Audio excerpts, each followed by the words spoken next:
Ikigai, The Japanese Secret to a Long and Happy Life. Written by Hector Garcia and Francesc Miralles.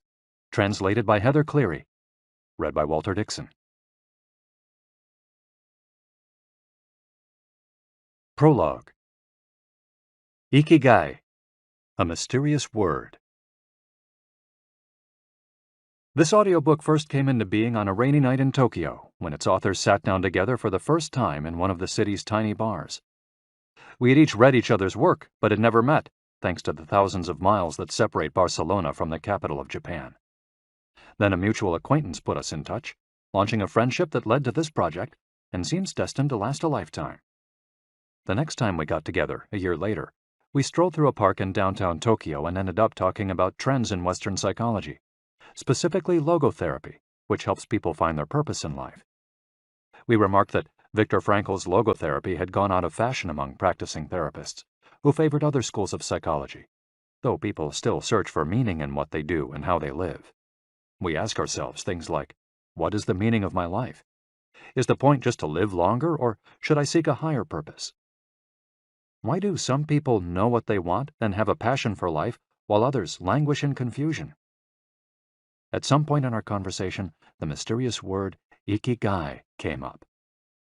This Japanese concept, which translates roughly as the happiness of always being busy, is like logotherapy, but it goes a step beyond. It also seems to be one way of explaining the extraordinary longevity of the Japanese, especially on the island of Okinawa, where there are 24.55 people over the age of 100 for every 100,000 inhabitants, far more than the global average. Those who study why the inhabitants of this island in the south of Japan live longer than people anywhere else in the world believe that one of the keys, in addition to a healthful diet, a simple life in the outdoors, green tea, and the subtropical climate — its average temperature is like that of Hawaii — is the ikigai that shapes their lives. While researching this concept, we discovered that not a single book in the fields of psychology or personal development is dedicated to bringing this philosophy to the West.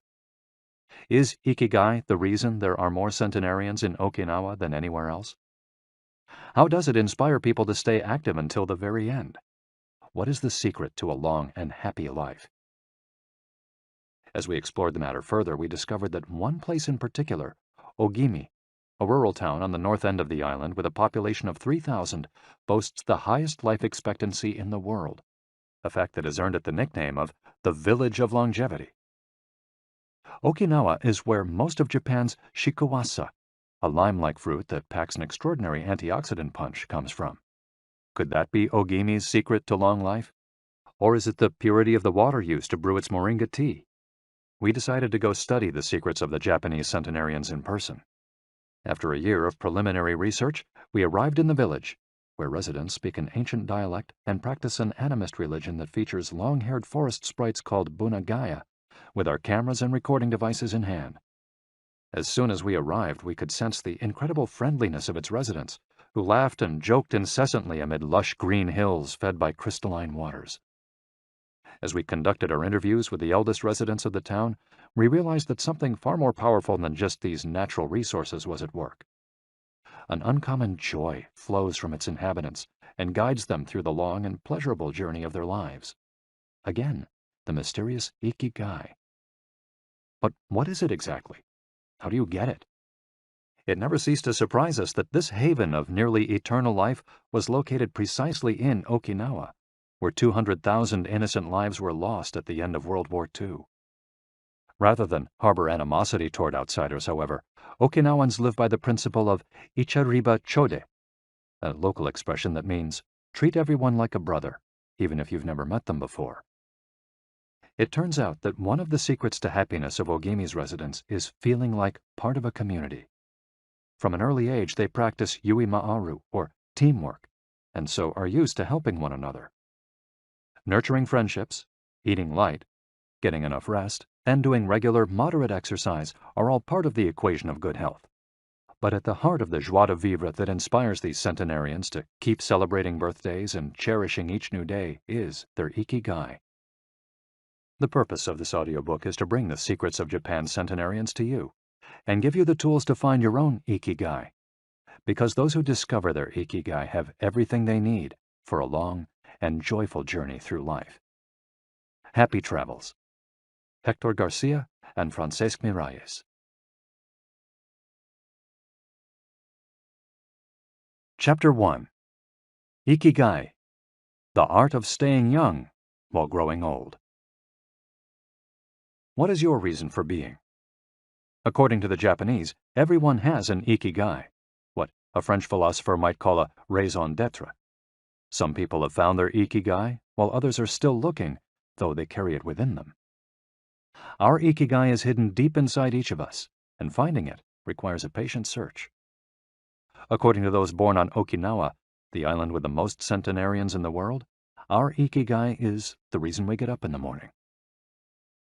Ikigai can be described as the common ground you find between what you're good at, what you love, what the world needs, and what you can be paid for. Whatever you do, don't retire. Having a clearly defined ikigai brings satisfaction, happiness, and meaning to our lives. The purpose of this audiobook is to help you find yours, and to share insights from Japanese philosophy on the lasting health of body, mind, and spirit. One surprising thing you notice living in Japan is how active people remain after they retire. In fact, many Japanese people never really retire. They keep doing what they love for as long as their health allows. There is, in fact, no word in Japanese that means retire in the sense of leaving the workforce for good, as in English. According to Dan Buettner, a National Geographic reporter who knows the country well, having a purpose in life is so important in Japanese culture that our idea of retirement simply doesn't exist there. The island of almost eternal youth. Certain longevity studies suggest that a strong sense of community and a clearly defined ikigai are just as important as the famously healthful Japanese diet, perhaps even more so. Recent medical studies of centenarians from Okinawa and other so-called blue zones, the geographic regions where people live longest, provide a number of interesting facts about these extraordinary human beings. Not only do they live much longer than the rest of the world's population, they also suffer from fewer chronic illnesses, such as cancer and heart disease. Inflammatory disorders are also less common. Many of these centenarians enjoy enviable levels of vitality and health that would be unthinkable for people of advanced age elsewhere. Their blood tests reveal fewer free radicals, which are responsible for cellular aging, as a result of drinking tea and eating until their stomachs are only 80% full. Women experience more moderate symptoms during menopause, and both men and women maintain higher levels of sexual hormones until much later in life. The rate of dementia is well below the global average. Though we'll consider each of these findings over the course of the audiobook, research clearly indicates that the Okinawans' focus on ikigai gives a sense of purpose to each and every day and plays an important role in their health and longevity. The characters behind ikigai. In Japanese, ikigai is written by combining a character which means life with another which means to be worthwhile, and that can be broken down to the characters which mean armor, number one, and to be the first, to head into battle, taking initiative as a leader, and another character which means beautiful or elegant. The 5 blue zones. Okinawa holds first place among the world's blue zones. In Okinawa, women in particular live longer and have fewer diseases than anywhere else in the world. The 5 regions identified and analyzed by Dan Buettner in his book, The Blue Zones, are 1. Okinawa, Japan, especially the northern part of the island. The locals eat a diet rich in vegetables and tofu, typically served on small plates. In addition to their philosophy of ikigai, the moai, or close-knit group of friends, plays an important role in their longevity. 2. Sardinia, Italy, specifically the provinces of Nuoro and Ogliastra. Locals on this island consume plenty of vegetables and 1 or 2 glasses of wine per day. As in Okinawa, the cohesive nature of this community is another factor directly related to longevity. 3. Loma Linda, California. Researchers studied a group of Seventh-day Adventists who are among the longest living people in the United States. 4. the Nicoya Peninsula, Costa Rica. Locals remain remarkably active after 90. Many of the region's older residents have no problem getting up at 5:30 in the morning to work in the fields. 5. Ikaria, Greece. One of every 3 inhabitants of this island near the coast of Turkey is over 90 years old, compared to less than 1% of the population of the United States, a fact that has earned it the nickname of the Island of Long Life. The local secret seems to be a lifestyle that dates back to 500 BC. In the following chapters, we'll examine several factors that seem to be the keys to longevity and are found across the blue zones, paying special attention to Okinawa and its so-called Village of Longevity. First, however, it's worth pointing out that 3 of these regions are islands, where resources can be scarce and communities have to help one another. For many, helping others might be an ikigai strong enough to keep them alive.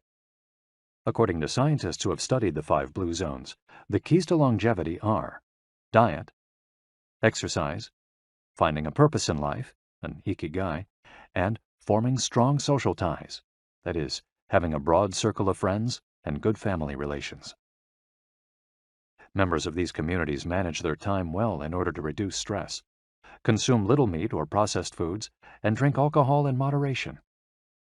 They don't do strenuous exercise, but they do move every day, taking walks and working in their vegetable gardens.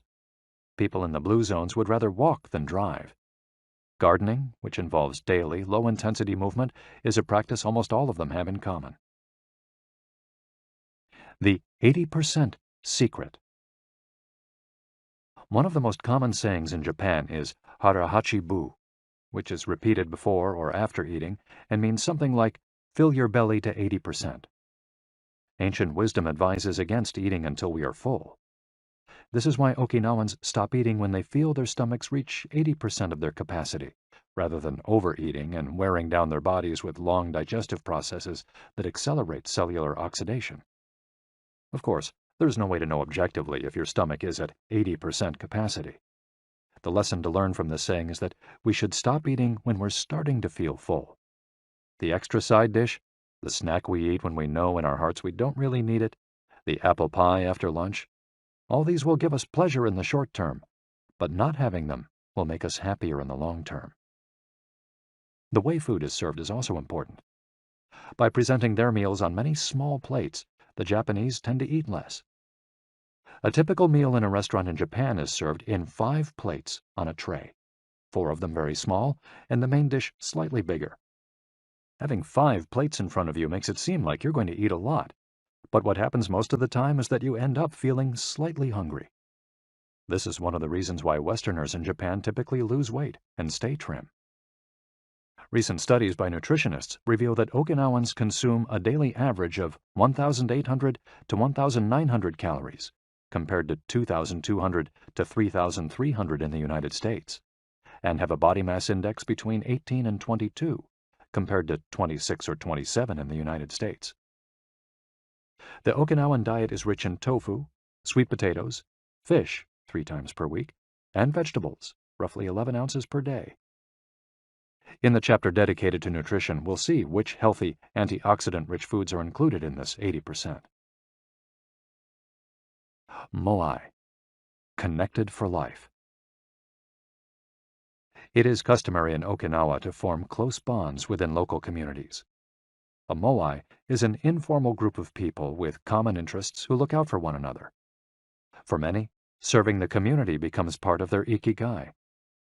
The moai has its origins in hard times, when farmers would get together to share best practices and help one another cope with meager harvests. Members of a moai make a set monthly contribution to the group. This payment allows them to participate in meetings, dinners, games of go and shogi, Japanese chess, or whatever hobby they have in common. The funds collected by the group are used for activities, but if there's money left over, one member, decided on a rotating basis, receives a set amount from the surplus.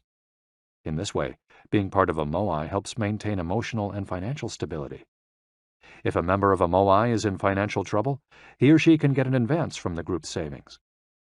While the details of each moai's accounting practices vary according to the group and its economic means, the feeling of belonging and support gives the individual a sense of security and helps increase life expectancy.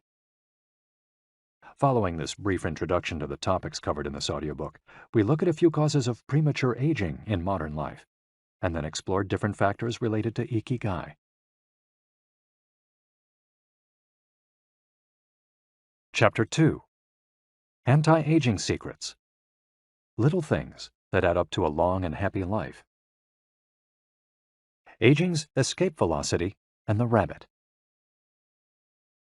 Imagine a sign far off in the future with a number on it that represents the age of your death.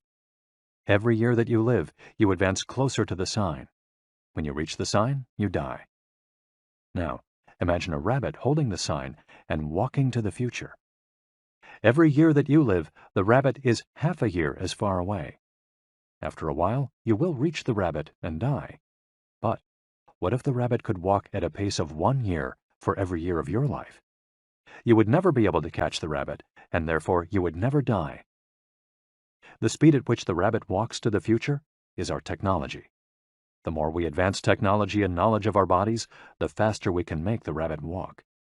Aging's escape velocity is the moment at which the rabbit walks at a pace of 1 year per year or faster, and we become immortal. Aging's escape velocity. For more than a century, we've managed to add an average of 0.3 years to our life expectancy every year. But what would happen if we had the technology to add a year of life expectancy every year? In theory, we would achieve biological immortality, having reached aging's escape velocity. Researchers with an eye to the future, such as Ray Kurzweil and Aubrey de Grey, claim that we'll reach this escape velocity in a matter of decades. Other scientists are less optimistic, predicting that we'll reach a limit, a maximum age we won't be able to surpass no matter how much technology we have. For example, some biologists assert that our cells stop regenerating after about 120 years. Active mind, youthful body. There is much wisdom in the classic saying, mens sana in corpore sano, a sound mind in a sound body.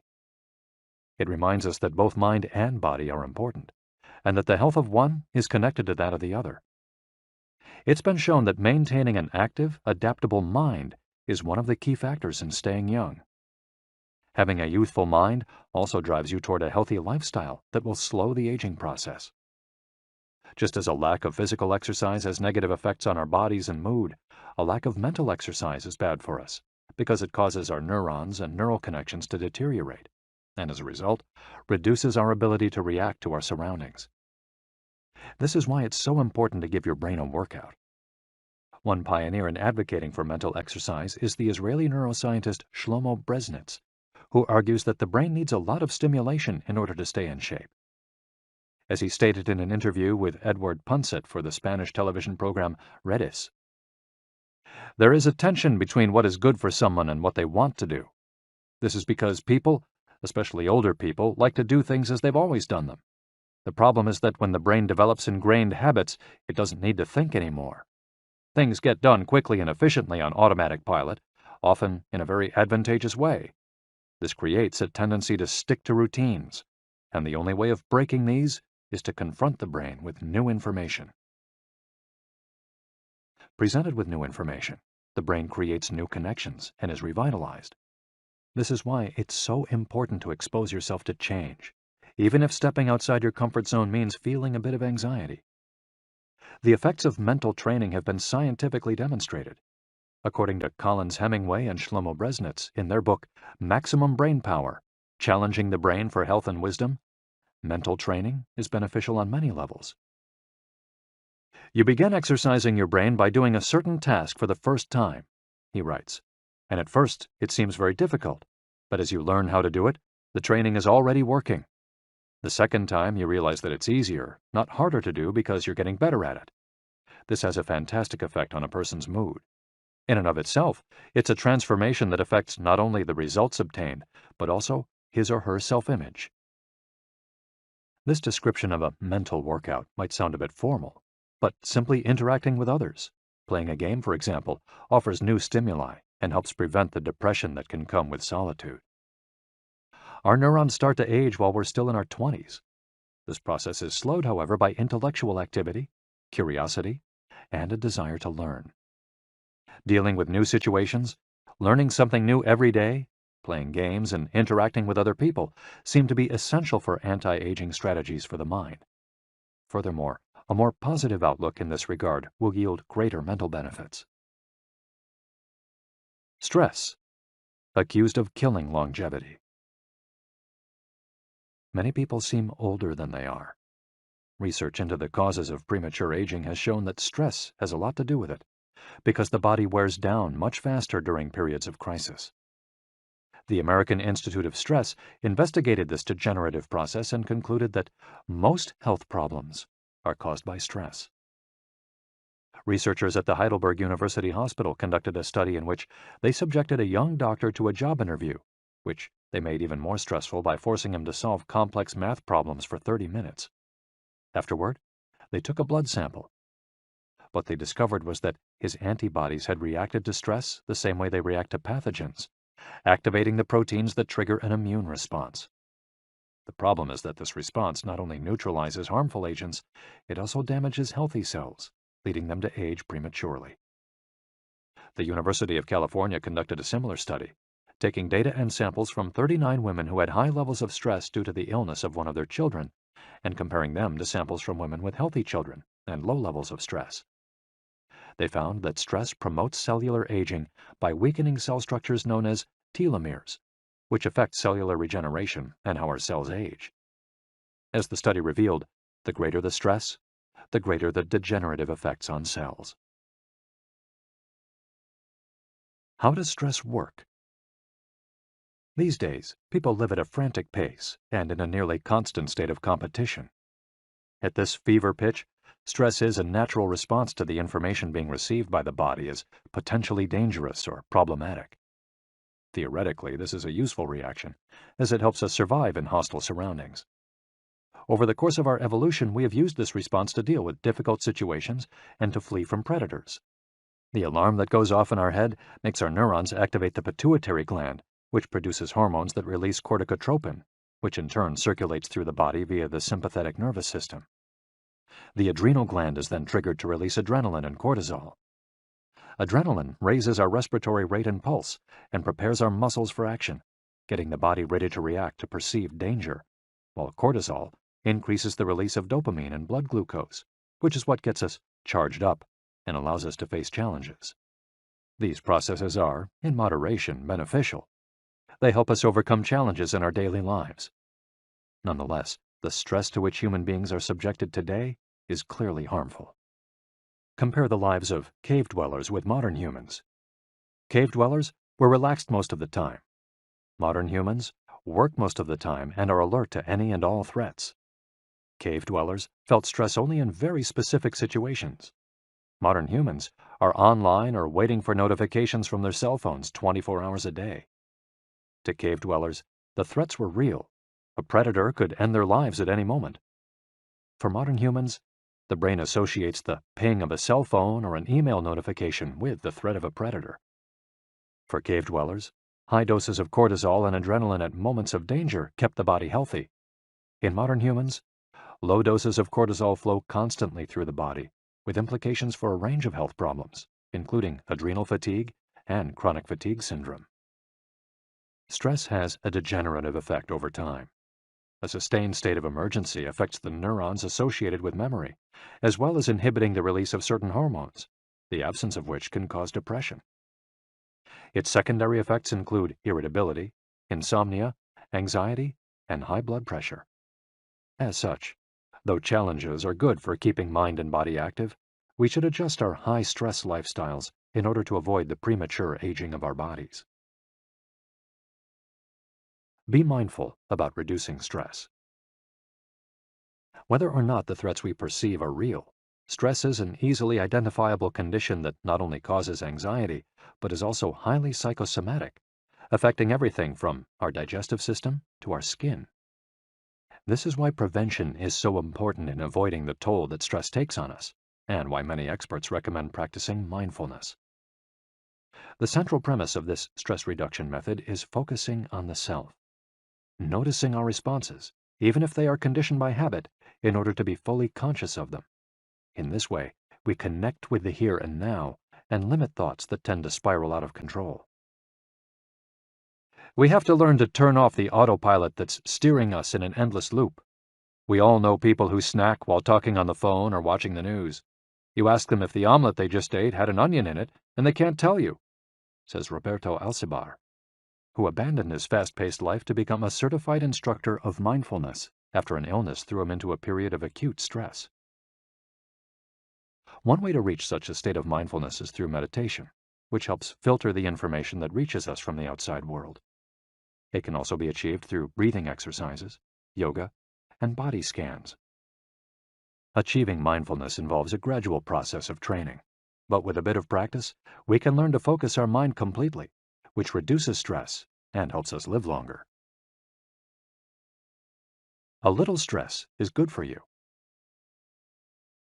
While sustained, intense stress is a known enemy of longevity and both mental and physical health, low levels of stress have been shown to be beneficial. After observing a group of test subjects for more than 20 years, Dr. Howard S. Friedman, a psychology professor at the University of California, Riverside, discovered that people who maintained a low level of stress, who faced challenges and put their heart and soul into their work in order to succeed, lived longer than those who chose a more relaxed lifestyle and retired earlier. From this, he concluded that a small dose of stress is a positive thing, as those who live with low levels of stress tend to develop healthier habits, smoke less, and drink less alcohol. Given this, it's not surprising that many of the supercentenarians, people who live to be 110 or more, whom you'll meet in this audiobook, talk about having lived intense lives and working well into old age. A lot of sitting will age you.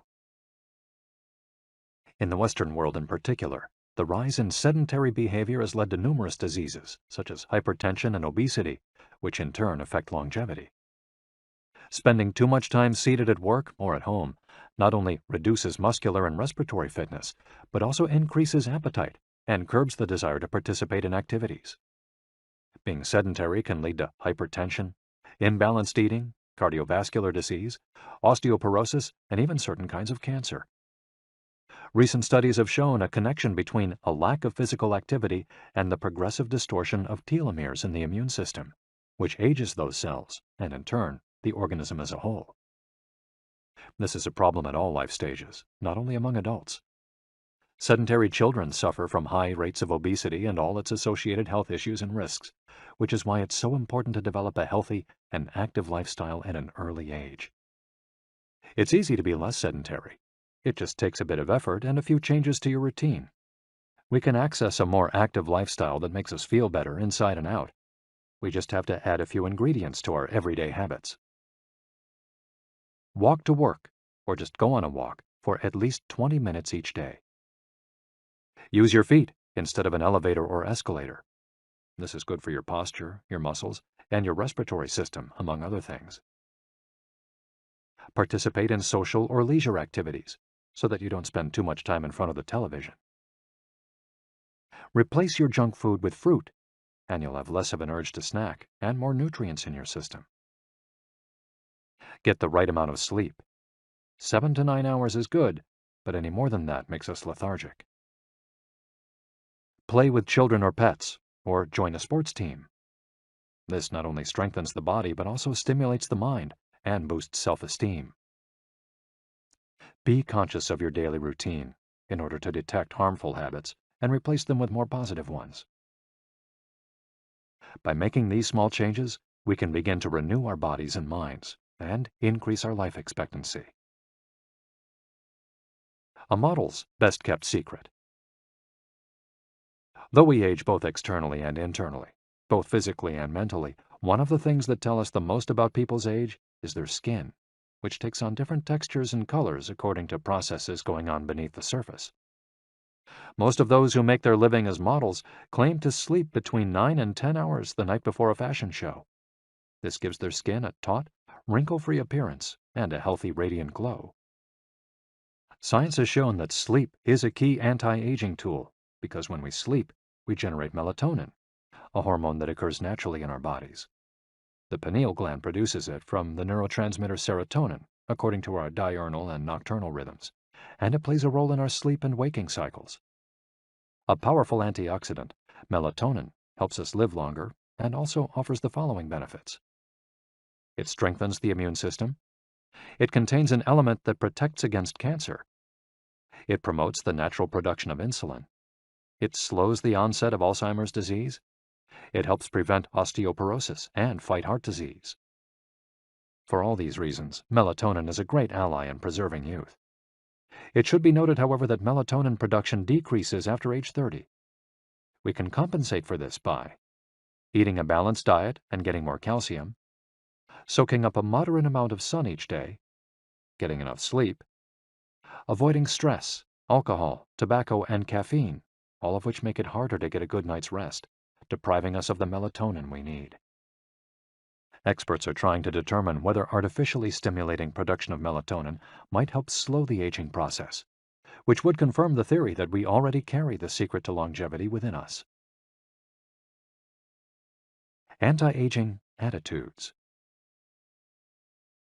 The mind has tremendous power over the body and how quickly it ages.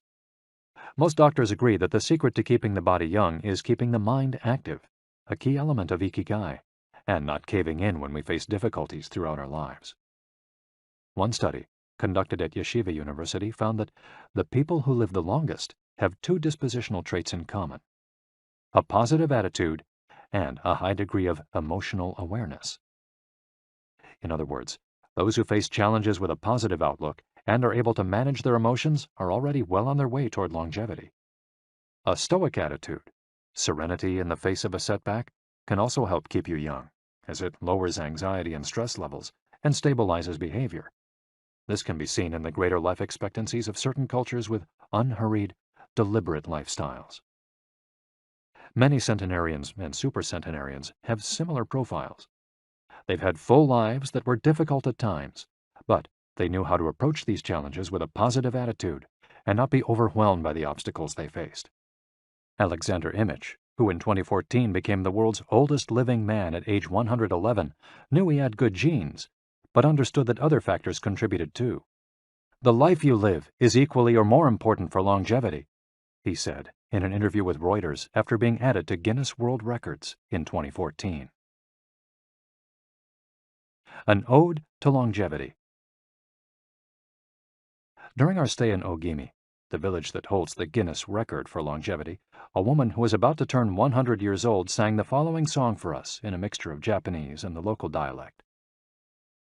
"To keep healthy and have a long life, eat just a little of everything with relish. Go to bed early, get up early, and then go out for a walk. We live each day with serenity, and we enjoy the journey. To keep healthy and have a long life, we get on well with all our friends. Spring, summer, fall, winter, we happily enjoy all the seasons. The secret is not to get distracted by how old the fingers are, from the fingers to the head and back once again. If you keep moving with your fingers working, 100 years will come to you." We can now use our fingers to play the next chapter, where we'll look at the close relationship between longevity and discovering our life's mission. Chapter 3. From Logotherapy to Ikigai. How to live longer and better by finding your purpose. What is logotherapy? A colleague once asked Viktor Frankl to define his school of psychology in a single phrase, to which Frankl replied, "Well, in logotherapy, the patient sits up straight and has to listen to things that are, on occasion, hard to hear." The colleague had just described psychoanalysis to him in the following terms. "In psychoanalysis, the patient lies down on a couch and tells you things that are, on occasion, hard to say." Frankl explains that one of the first questions he would ask his patients was, "Why do you not commit suicide?" Usually the patient found good reasons not to and was able to carry on. What then does logotherapy do? The answer is pretty clear. It helps you find reasons to live. Logotherapy pushes patients to consciously discover their life's purpose in order to confront their neuroses. Their quest to fulfill their destiny then motivates them to press forward, breaking the mental chains of the past and overcoming whatever obstacles they encounter along the way. Something to live for. A study conducted by Frankl in his Vienna clinic found that among both patients and personnel, Around 80% believed that human beings needed a reason for living, and around 60% felt they had someone or something in their lives worth dying for. The search for meaning. The search for purpose became a personal driving force that allowed Frankl to achieve his goals. The process of logotherapy can be summarized in these 5 steps. 1. A person feels empty, frustrated, or anxious. 2. The therapist shows him that what he is feeling is the desire to have a meaningful life.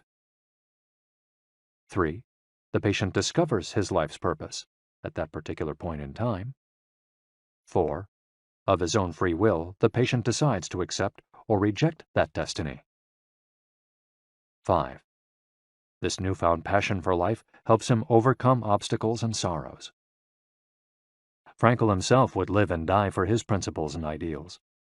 His experiences as a prisoner at Auschwitz showed him that everything can be taken from a man but one thing, the last of the human freedoms: to choose one's attitude in any given set of circumstances, to choose one's own way. It was something he had to go through alone, without any help, and it inspired him for the rest of his life. 10 differences between psychoanalysis and logotherapy. Psychoanalysis: the patient reclines on a couch like a patient.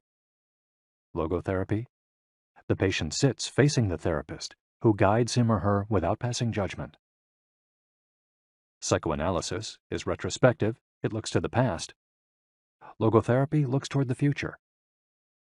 Psychoanalysis is introspective, it analyzes neuroses. Logotherapy does not delve into the patient's neuroses. In psychoanalysis, the drive is toward pleasure. In logotherapy, the drive is toward purpose and meaning. Psychoanalysis centers on psychology. Logotherapy includes a spiritual dimension. Psychoanalysis works on psychogenic neuroses. Logotherapy also works on noogenic or existential neuroses. Psychoanalysis analyzes the unconscious origin of conflicts, instinctual dimension. Logotherapy deals with conflicts when and where they arise, spiritual dimension. Psychoanalysis limits itself to the patient's instincts. Logotherapy also deals with spiritual realities. Psychoanalysis is fundamentally incompatible with faith. Logotherapy is compatible with faith. Psychoanalysis seeks to reconcile conflicts and satisfy impulses and instincts. Logotherapy seeks to help the patient find meaning in his life and satisfy his moral principles. Fight for yourself. Existential frustration arises when our life is without purpose or when that purpose is skewed. In Frankl's view, however, there's no need to see this frustration as an anomaly or a symptom of neurosis. Instead, it can be a positive thing, a catalyst for change. Logotherapy does not see this frustration as mental illness, the way other forms of therapy do, but rather as spiritual anguish, a natural and beneficial phenomenon that drives those who suffer from it to seek a cure, whether on their own or with the help of others, and in so doing, find greater satisfaction in life. It helps them change their own destiny. Logotherapy enters the picture if a person needs help doing this, if he needs guidance in discovering his life's purpose, and later in overcoming conflict so he can keep moving towards his objective. In Man's Search for Meaning, Frankl cites one of Nietzsche's famous aphorisms: "He who has a why to live can bear with almost any how." Based on his own experience, Frankl believed that our health depends on that natural tension that comes from comparing what we've accomplished so far with what we'd like to achieve in the future. What we need, then, is not a peaceful existence, but a challenge we can strive to meet by applying all the skills at our disposal. Existential crisis, on the other hand, is typical of modern societies in which people do what they're told to do or what others do, rather than what they want to do. They often try to fill the gap between what is expected of them and what they want for themselves with economic power or physical pleasure, or by numbing their senses. It can even lead to suicide. Sunday neurosis, for example, is what happens when, without the obligations and commitments of the work week, the individual realizes how empty he is inside. He has to find a solution. Above all, he has to find his purpose, his reason for getting out of bed, his ikigai. I feel empty inside. In a study conducted at the Vienna Polyclinic Hospital, Frankl's team found that 55% of the patients they interviewed were experiencing some degree of existential crisis. According to logotherapy, discovering one's purpose in life helps an individual fill that existential void. Frankl, a man who faced his problems and turned his objectives into actions, could look back on his life in peace as he grew old. He did not have to envy those still enjoying their youth, because he had amassed a broad set of experiences that showed he had lived for something. Better living through logotherapy. A few key ideas. We don't create the meaning of our life, as Sartre claimed. We discover it. We each have a unique reason for being, which can be adjusted or transformed many times over the years. Just as worry often brings about precisely the thing that was feared, excessive attention to a desire, or hyperintention, can keep that desire from being fulfilled. Humor can help break negative cycles and reduce anxiety. We all have the capacity to do noble or terrible things. The side of the equation we end up on depends on our decisions, not on the condition in which we find ourselves. In the following case studies, we'll look at 4 cases from Frankl's own practice in order to better understand the search for meaning and purpose. Case study: Viktor Frankl. In German concentration camps, as in those that would later be built in Japan and Korea, psychiatrists confirmed that the prisoners with the greatest chance of survival were those who had things they wanted to accomplish outside the camp, those who felt a strong need to get out of there alive. This was true of Frankl, who, after being released and successfully developing the school of logotherapy, realized he had been the first patient of his own practice. Frankl had a goal to achieve, and it made him persevere. He arrived at Auschwitz carrying a manuscript that contained all the theories and research he compiled over the course of his career, ready for publication.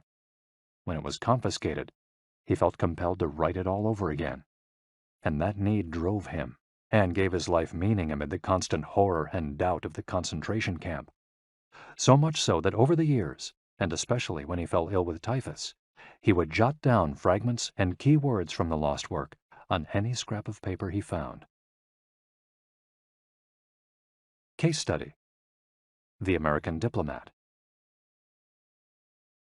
An important North American diplomat went to Frankl to pick up where he left off with a course of treatment he had started 5 years earlier in the United States. When Frankl asked him why he had started therapy in the first place, the diplomat answered that he hated his job and his country's international policies, which he had to follow and enforce. His American psychoanalyst, whom he had been seeing for years, insisted he make peace with his father so that his government and his job, both representations of the paternal figure, would seem less disagreeable. Frankl, however, showed him in just a few sessions that his frustration was due to the fact that he wanted to pursue a different career, and the diplomat concluded his treatment with that idea in mind. 5 years later, the former diplomat informed Frankl that he had been working during that time in a different profession, and that he was happy. In Frankl's view, the man not only didn't need all those years of psychoanalysis, he also couldn't even really be considered a patient in need of therapy. He was simply someone in search of a new life's purpose. As soon as he found it, his life took on deeper meaning. Case study: The Suicidal Mother. The mother of a boy who had died at age 11 was admitted to Frankl's clinic after she tried to kill herself and her other son. It was this other son, paralyzed since birth, who kept her from carrying out her plan. He did believe his life had a purpose, and if his mother killed them both, it would keep him from achieving his goals. The woman shared her story in a group session. To help her, Frankl asked another woman to imagine a hypothetical situation in which she lay on her deathbed, old and wealthy, but childless. The woman insisted that, in that case, she would have felt her life had been a failure. When the suicidal mother was asked to perform the same exercise, imagining herself on her deathbed, she looked back and realized that she had done everything in her power for her children. for both of them. She had given her paralyzed son a good life, and he had turned into a kind, reasonably happy person. To this she added, crying, "As for myself, I can look back peacefully on my life, for I can say my life was full of meaning, and I have tried hard to live it fully. I have done my best. I have done my best for my son. My life was no failure." In this way, by imagining herself on her deathbed and looking back, the suicidal mother found the meaning that, though she was not aware of it, her life already had. Case Study: The Grief-Stricken Doctor. An elderly doctor, unable to overcome the deep depression into which he'd fallen after the death of his wife 2 years earlier, went to Frankl for help. Instead of giving him advice or analyzing his condition, Frankl asked him what would have happened if he had been the one who died first. The doctor, horrified, answered that it would have been terrible for his poor wife, that she would have suffered tremendously. To which Frankl responded, "You see, doctor, you've spared her all that suffering, but the price you have to pay for this is to survive and mourn her." The doctor didn't say another word. He left Frankl's office in peace after taking the therapist's hand in his own. He was able to tolerate the pain in place of his beloved wife. His life had been given a purpose. Morita Therapy. In the same decade that logotherapy came into being, a few years earlier in fact, Shoma Morita created his own purpose-centered therapy in Japan. It proved to be effective in the treatment of neurosis, obsessive-compulsive disorder, and post-traumatic stress. In addition to being a psychotherapist, Shoma Morita was a Zen Buddhist, and his therapy left a lasting spiritual mark on Japan. Many Western forms of therapy focus on controlling or modifying the patient's emotions. In the West, we tend to believe that what we think influences how we feel, which in turn influences how we act. In contrast, Morita Therapy focuses on teaching patients to accept their emotions without trying to control them, since their feelings will change as a result of their actions. In addition to accepting the patient's emotions, Morita Therapy seeks to create new emotions on the basis of actions. According to Morita, these emotions are learned through experience and repetition. Morita Therapy is not meant to eliminate symptoms. Instead, it teaches us to accept our desires, anxieties, fears, and worries, and let them go. As Morita writes in his book, Morita Therapy and the True Nature of Anxiety-Based Disorders, "In feelings, it is best to be wealthy and generous." Morita explained the idea of letting go of negative feelings with the following fable. A donkey that is tied to a post by a rope will keep walking around the post in an attempt to free itself, only to become more immobilized and attached to the post. The same thing applies to people with obsessive thinking, who become more trapped in their own suffering when they try to escape from their fears and discomfort. The basic principles of Morita Therapy. 1. Accept your feelings. If we have obsessive thoughts, we should not try to control them or get rid of them. If we do, they become more intense. Regarding human emotions, the Zen master would say, if we try to get rid of one wave with another, we end up with an infinite sea. We don't create our feelings. They simply come to us, and we have to accept them. The trick is welcoming them. Morita likened emotions to the weather. We can't predict or control them. We can only observe them. To this point, he often quoted the Vietnamese monk Thich Nhat Hanh, who would say, "Hello, solitude. How are you today? Come, sit with me, and I will care for you." 2. Do what you should be doing. We shouldn't focus on eliminating symptoms, because recovery will come on its own. We should focus instead on the present moment, and if we're suffering, on accepting that suffering. Above all, we should avoid intellectualizing the situation. The therapist's mission is to develop the patient's character so he or she can face any situation, and character is grounded in the things we do. Morita Therapy does not offer its patients explanations, but rather allows them to learn from their actions and activities. It doesn't tell you how to meditate or how to keep a diary the way Western therapies do. It's up to the patient to make discoveries through experience. 3. Discover your life's purpose. We can't control our emotions, but we can take charge of our actions every day. This is why we should have a clear sense of our purpose and always keep Morita's mantra in mind. What do we need to be doing right now? What action should we be taking? The key to achieving this is having dared to look inside yourself to find your Ikigai. The 4 phases of Morita Therapy. Morita's original treatment, which lasts 15 to 21 days, consists of the following stages. 1. Isolation and rest, 5 to 7 days. During the first week of treatment, the patient rests in a room without any external stimuli.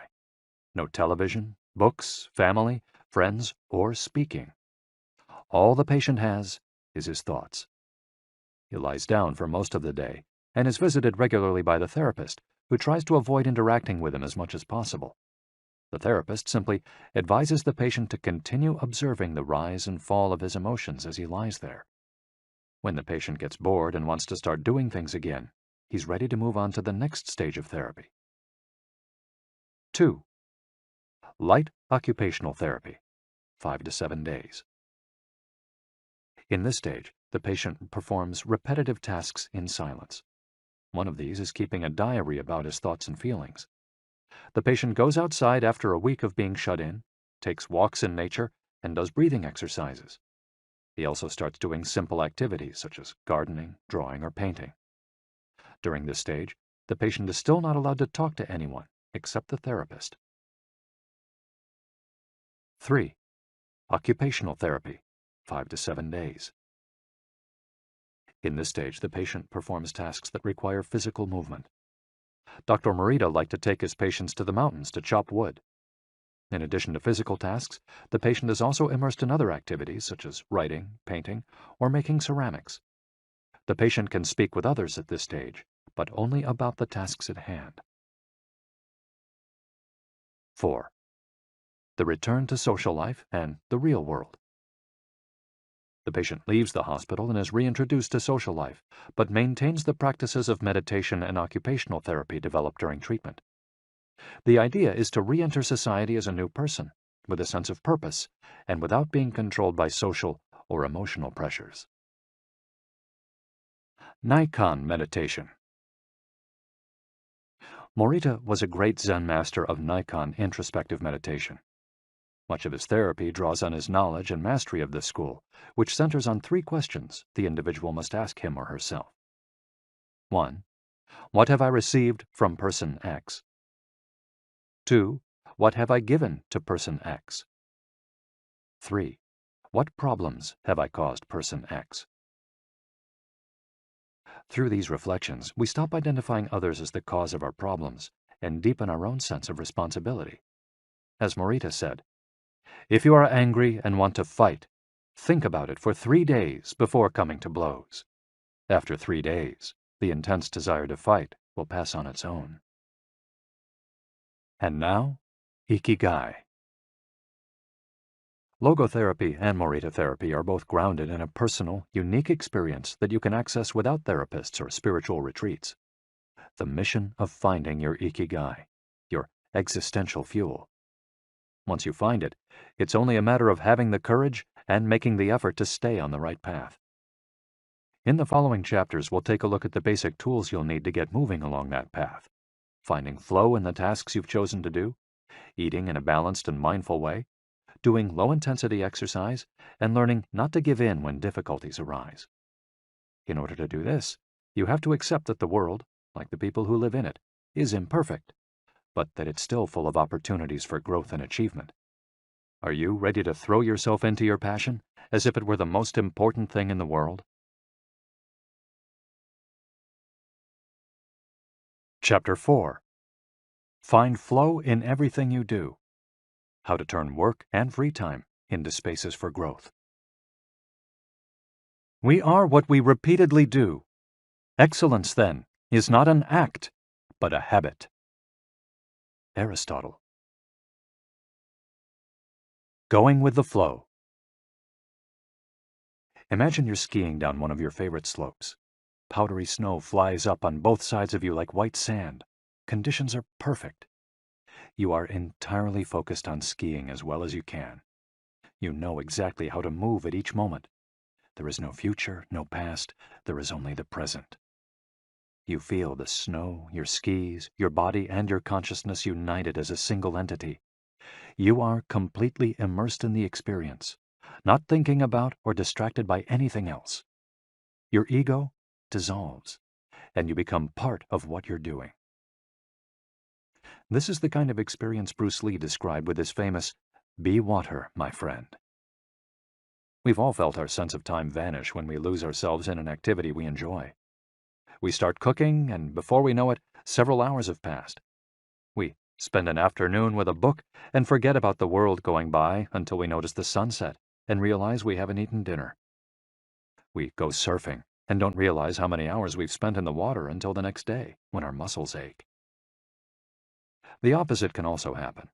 When we have to complete a task we don't want to do, every minute feels like a lifetime, and we can't stop looking at our watch.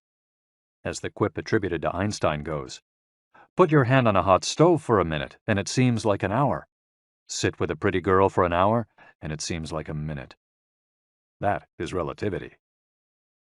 The funny thing is that someone else might really enjoy the same task, but we want to finish as quickly as possible.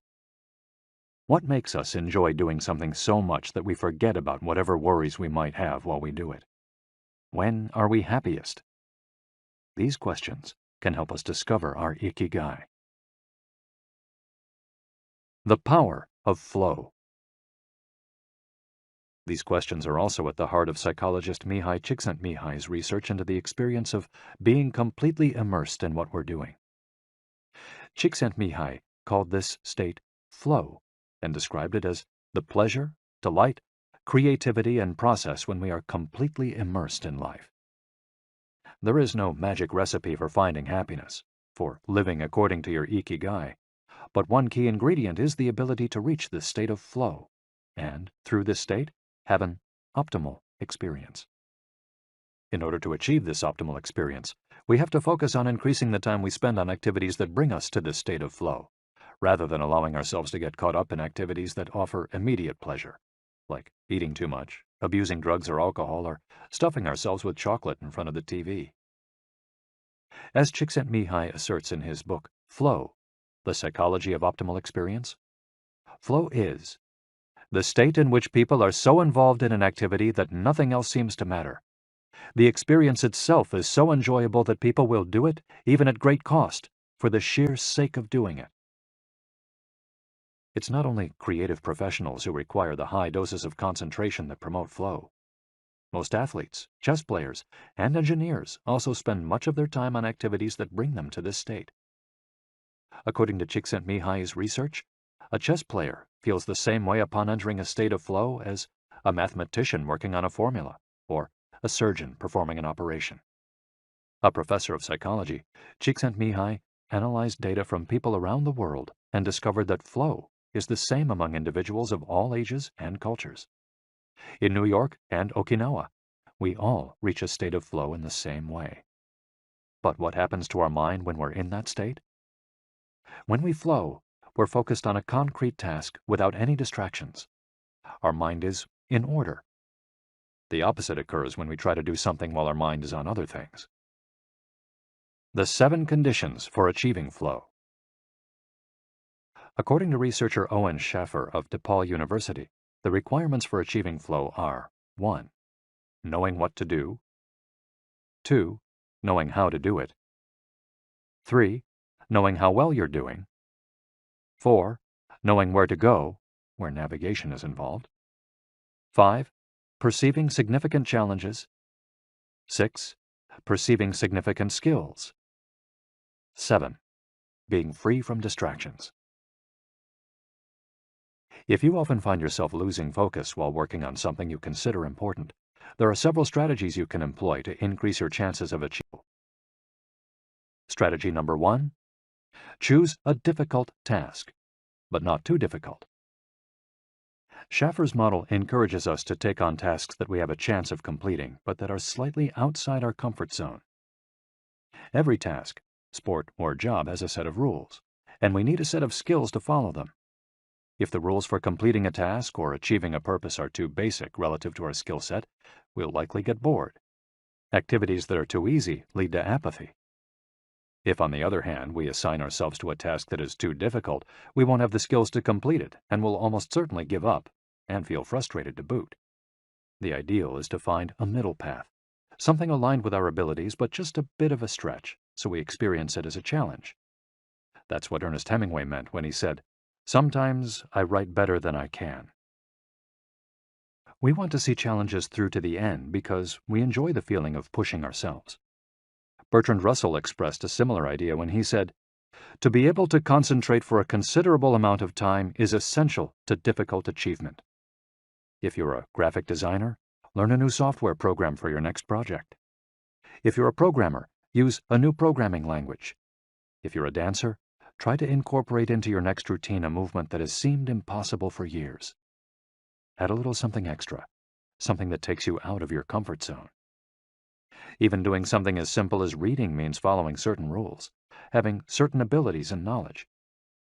If we set out to read a book on quantum mechanics for specialists in physics without being specialists in physics ourselves, we'll probably give up after a few minutes.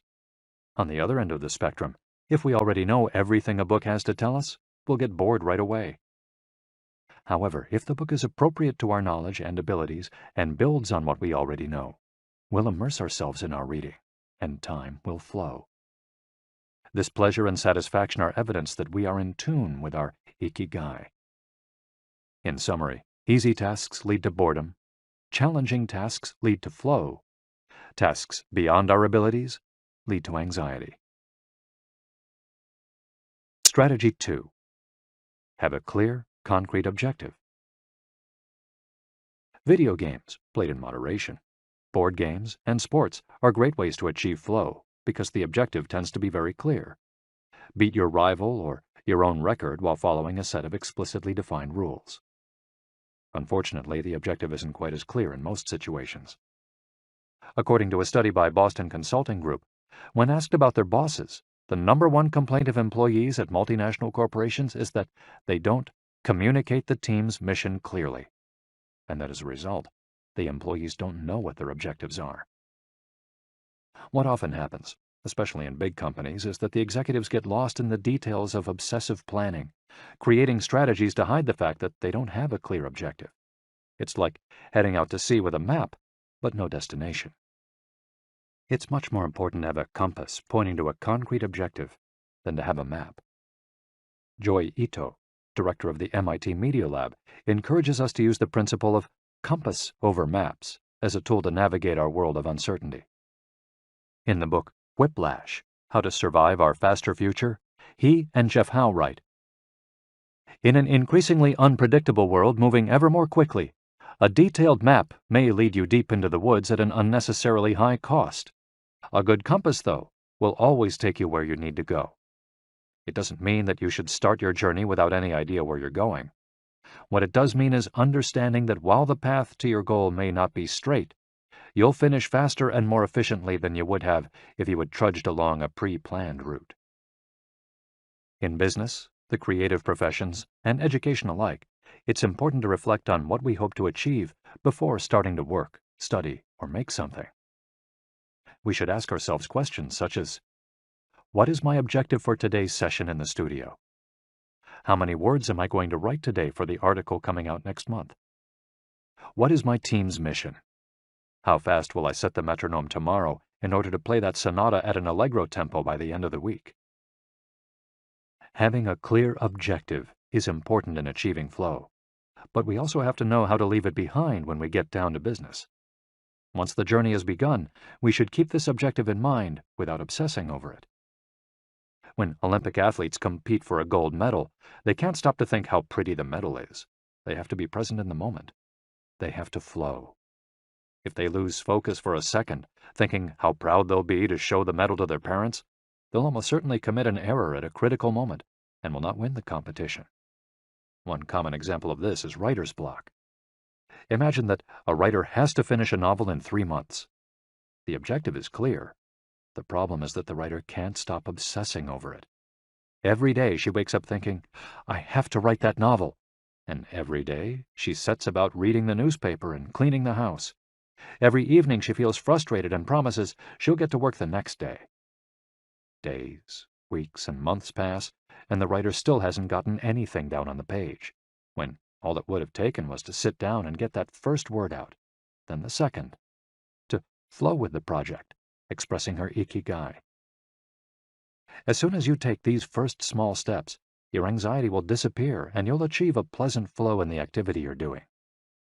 Getting back to Albert Einstein, a happy man is too satisfied with the present to dwell on the future. To summarize, a vague objective leads to confusion, time and energy wasted on meaningless tasks, and mental block. A clearly defined objective and a focus on process leads to flow. And obsessive desire to achieve a goal while ignoring process leads to a fixation on the objective rather than on getting down to business, and mental block. Strategy 3. Concentrate on a single task. This is perhaps one of the greatest obstacles we face today, with so much technology and so many distractions. We're listening to a video on YouTube while writing an email when suddenly a chat prompt pops up and we answer it. Then our smartphone vibrates in our pocket. Just as soon as we respond to that message, we're back at our computer logging onto Facebook. Pretty soon, 30 minutes have passed, and we've forgotten what the email we were writing was supposed to be about. This also happens sometimes when we put on a movie with dinner and don't realize how delicious the salmon was until we're taking the last bite. We often think that combining tasks will save us time, but scientific evidence shows that it has the opposite effect. Even those who claim to be good at multitasking are not very productive. In fact, they are some of the least productive people. Our brains can take in millions of bits of information, but we can only actually process a few dozen per second. When we say we're multitasking, what we're really doing is switching back and forth between tasks very quickly. Unfortunately, we're not computers adept at parallel processing. We end up spending all our energy alternating between tasks instead of focusing on doing one of them well. Concentrating on one thing at a time may be the single most important factor in achieving flow. According to Csikszentmihalyi, in order to focus on a task, we need 1. To be in a distraction-free environment, and 2. To have control over what we're doing at every moment. Technology is great if we're in control of it. It's not so great if it takes control of us. For example, if you have to write a research paper, you might sit down at your computer and use Google to look up the information you need. However, if you're not very disciplined, you might end up surfing the web instead of writing that paper. In that case, Google and the Internet will have taken over, pulling you out of your state of flow. It has been scientifically shown that if we continually ask our brains to switch back and forth between tasks, we waste time, make more mistakes, and remember less of what we've done. Several studies conducted at Stanford University by Clifford Ivar Nass describe our generation as suffering from an epidemic of multitasking. One such study analyzed the behavior of hundreds of students, dividing them into groups based on the number of things they tended to do at once. The students who were the most addicted to multitasking typically alternated among more than 4 tasks. For example, taking notes while reading a textbook, listening to a podcast, answering messages on their smartphone, and sometimes checking their Twitter timeline. Each group of students was shown a screen with several red and several blue arrows. The objective of the exercise was to count the red arrows. At first, all the students answered correctly right away, without much trouble. As the number of blue arrows increased, the number of red arrows stayed the same, only their position changed, however. The students accustomed to multitasking had serious trouble counting the red arrows in the time allotted, or as quickly as the students who did not habitually multitask, for one very simple reason. They got distracted by the blue arrows. Their brains were trained to pay attention to every stimulus, regardless of its importance, while the brains of other students were trained to focus on a single task, in this case, counting the red arrows and ignoring the blue ones. Other studies indicate that working on several things at once lowers our productivity by at least 60% and our IQ by more than 10 points. One study funded by the Swedish Council for Working Life and Social Research found that a sample group of more than 4,000 young adults between the ages of 20 and 24 who were addicted to their smartphones got less sleep, felt less connected to their community at school, and were more likely to show signs of depression.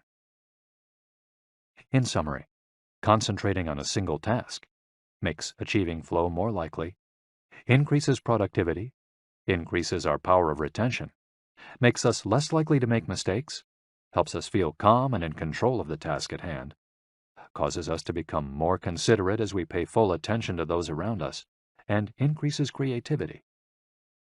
Multitasking makes achieving flow impossible, decreases productivity by 60%, though it doesn't seem to, makes it harder to remember things, makes us more likely to make mistakes, makes us feel stressed by the sensation that we're losing control, that our tasks are controlling us, causes us to hurt those around us through our addiction to stimuli, always checking our phones, always on social media, and reduces creativity.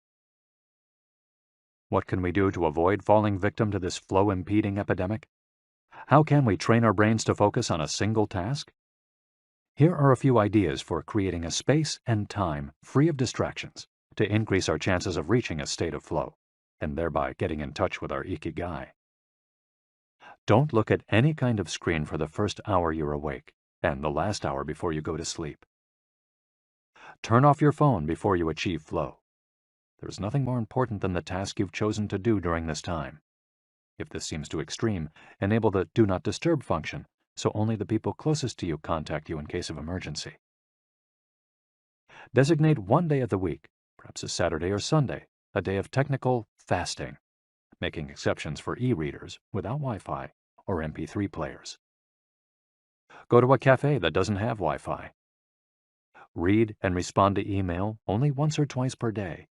Define those times clearly and stick to them. Try the Pomodoro technique. Get yourself a kitchen timer. Some are made to look like a pomodoro or a tomato, and commit to working on a single task as long as it's running. The Pomodoro technique recommends 25 minutes of work and 5 minutes of rest for each cycle, but you can also do 50 minutes of work and 10 minutes of rest. Find the pace that's best for you. The most important thing is to be disciplined in completing each cycle. Start your work session with a ritual you enjoy, and end it with a reward.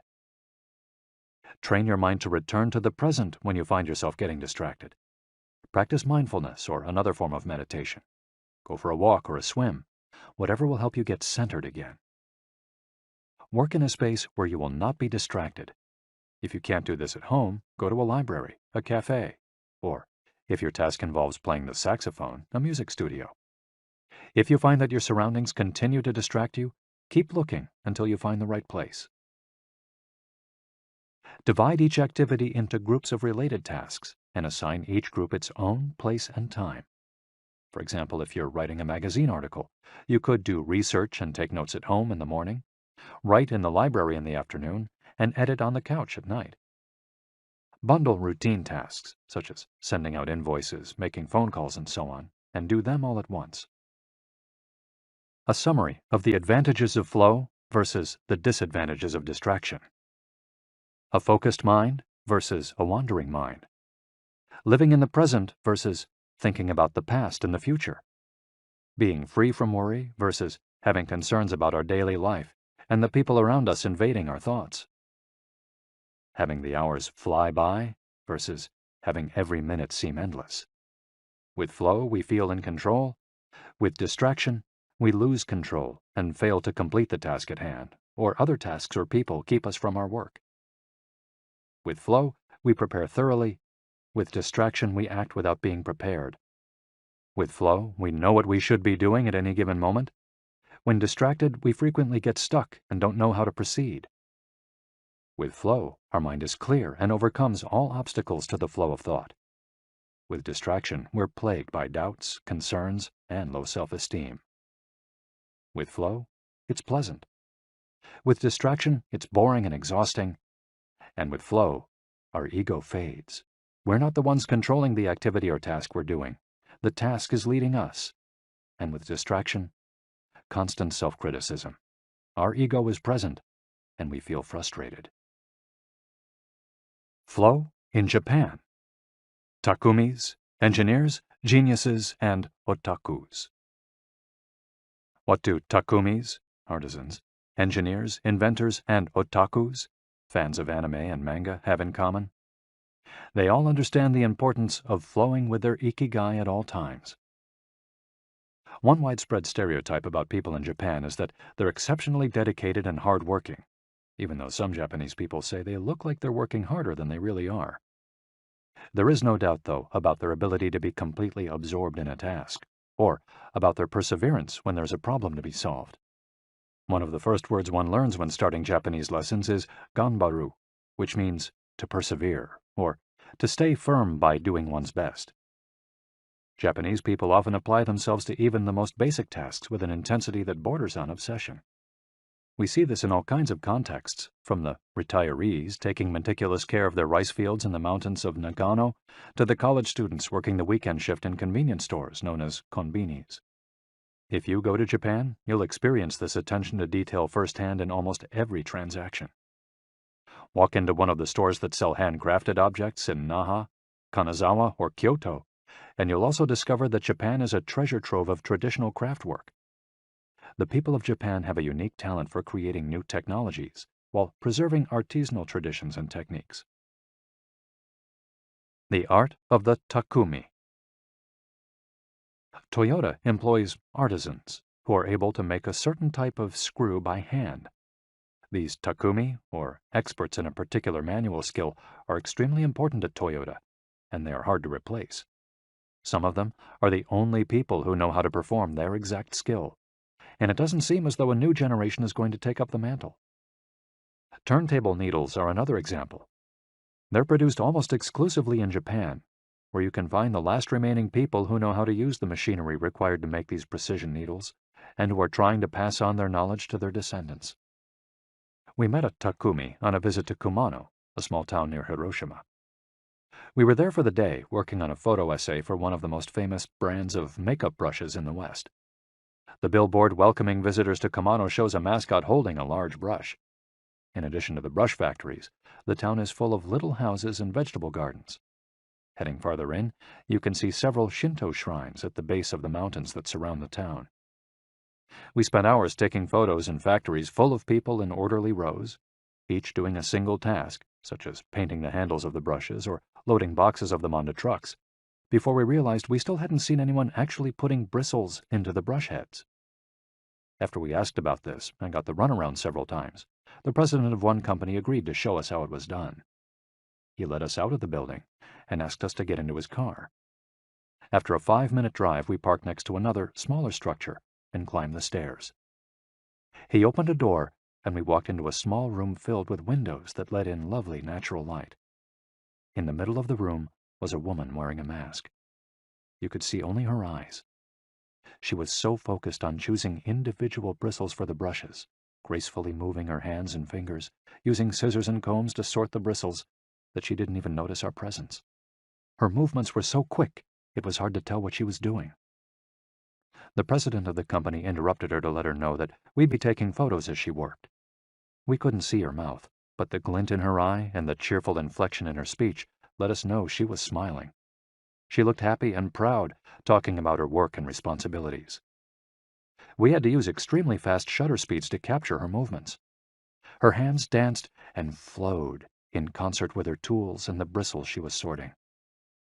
The president told us that this takumi was one of the most important people in the company, even though she was hidden away in a separate building. Every bristle of every brush the company made passed through her hands. Steve Jobs in Japan. Apple co-founder Steve Jobs was a big fan of Japan. Not only did he visit the Sony factories in the 1980s and adopt many of their methods when he founded Apple, he was also captivated by the simplicity and quality of Japanese porcelain in Kyoto.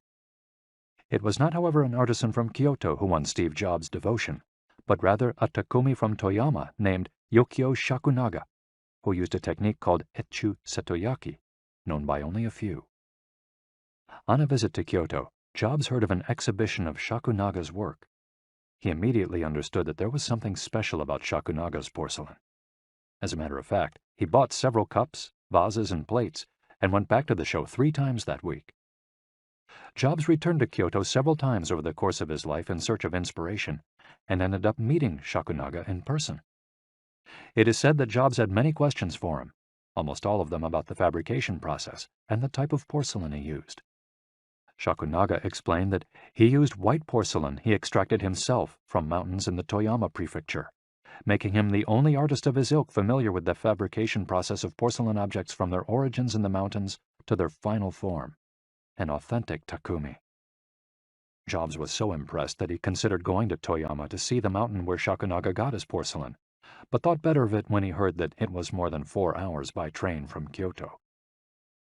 In an interview after Jobs' death, Shakunaga said he was very proud that his work had been appreciated by the man who created the iPhone. He added that Jobs' last purchase from him had been a set of 12 teacups.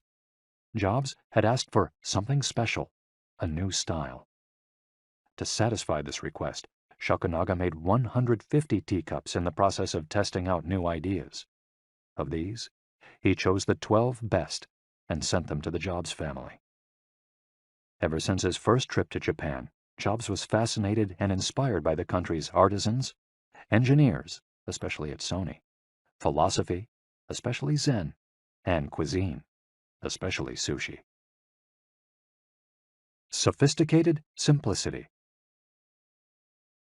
What do Japanese artisans, engineers, Zen philosophy, and cuisine have in common? Simplicity and attention to detail. It is not a lazy simplicity, but a sophisticated one that searches out new frontiers, always taking the object, the body and mind, or the cuisine to the next level, according to one's ikigai. As Csikszentmihalyi would say, the key is always having a meaningful challenge to overcome in order to maintain flow. The documentary Jiro Dreams of Sushi gives us another example of a Takumi, this time in the kitchen. Its protagonist has been making sushi every day for more than 80 years and owns a small sushi restaurant near the Ginza subway station in Tokyo.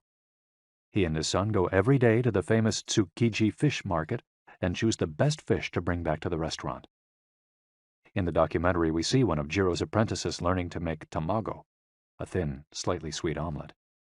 No matter how hard he tries, he can't get Jiro's approval. He keeps practicing for years until he finally does. Why does the apprentice refuse to give up? Doesn't he get bored cooking eggs every day? No, because making sushi is his ikigai too. Both Jiro and his son are culinary artists. They don't get bored when they cook. They achieve a state of flow. They enjoy themselves completely when they're in the kitchen. That is their happiness, their ikigai. They've learned to take pleasure in their work, to lose their sense of time. Beyond the close relationship between father and son, which helps keep the challenge going each day, they also work in a quiet, peaceful environment that allows them to concentrate. Even after receiving a 3-star rating from Michelin, they never considered opening other locations or expanding the business. They serve just 10 patrons at a time at the bar of their small restaurant. Jiro's family isn't looking to make money. Instead, they value good working conditions and creating an environment in which they can flow while making the best sushi in the world. Jiro, like Yukio Shakunaga, begins his work at the source. He goes to the fish market to find the best tuna. Shakunaga goes to the mountains to find the best porcelain. When they get down to work, both become one with the object they are creating. This unity with the object that they reach in a state of flow takes on special meaning in Japan, where, according to Shintoism, forests, trees, and objects have a kami, spirit or god within them. When someone, whether an artist, an engineer, or a chef, sets out to create something, his or her responsibility is to use nature to give it life, while respecting that nature at every moment. During this process, the artisan becomes one with the object and flows with it.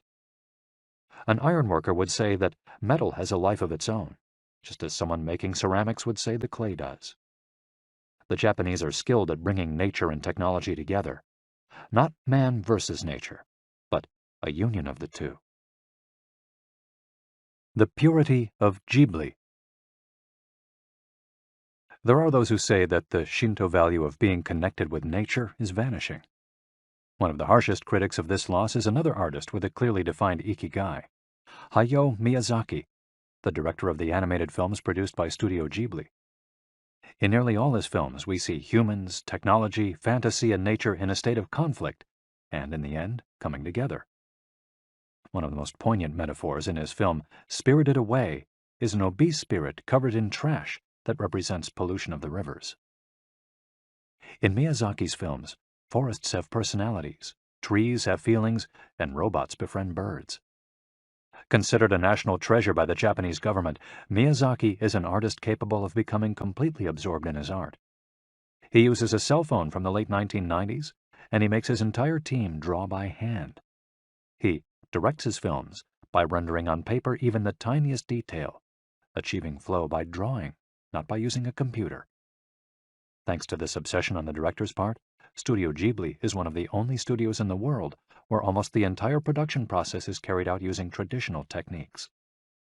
Those who have visited Studio Ghibli know that it's fairly typical on a given Sunday to see a solitary individual tucked away in a corner, hard at work.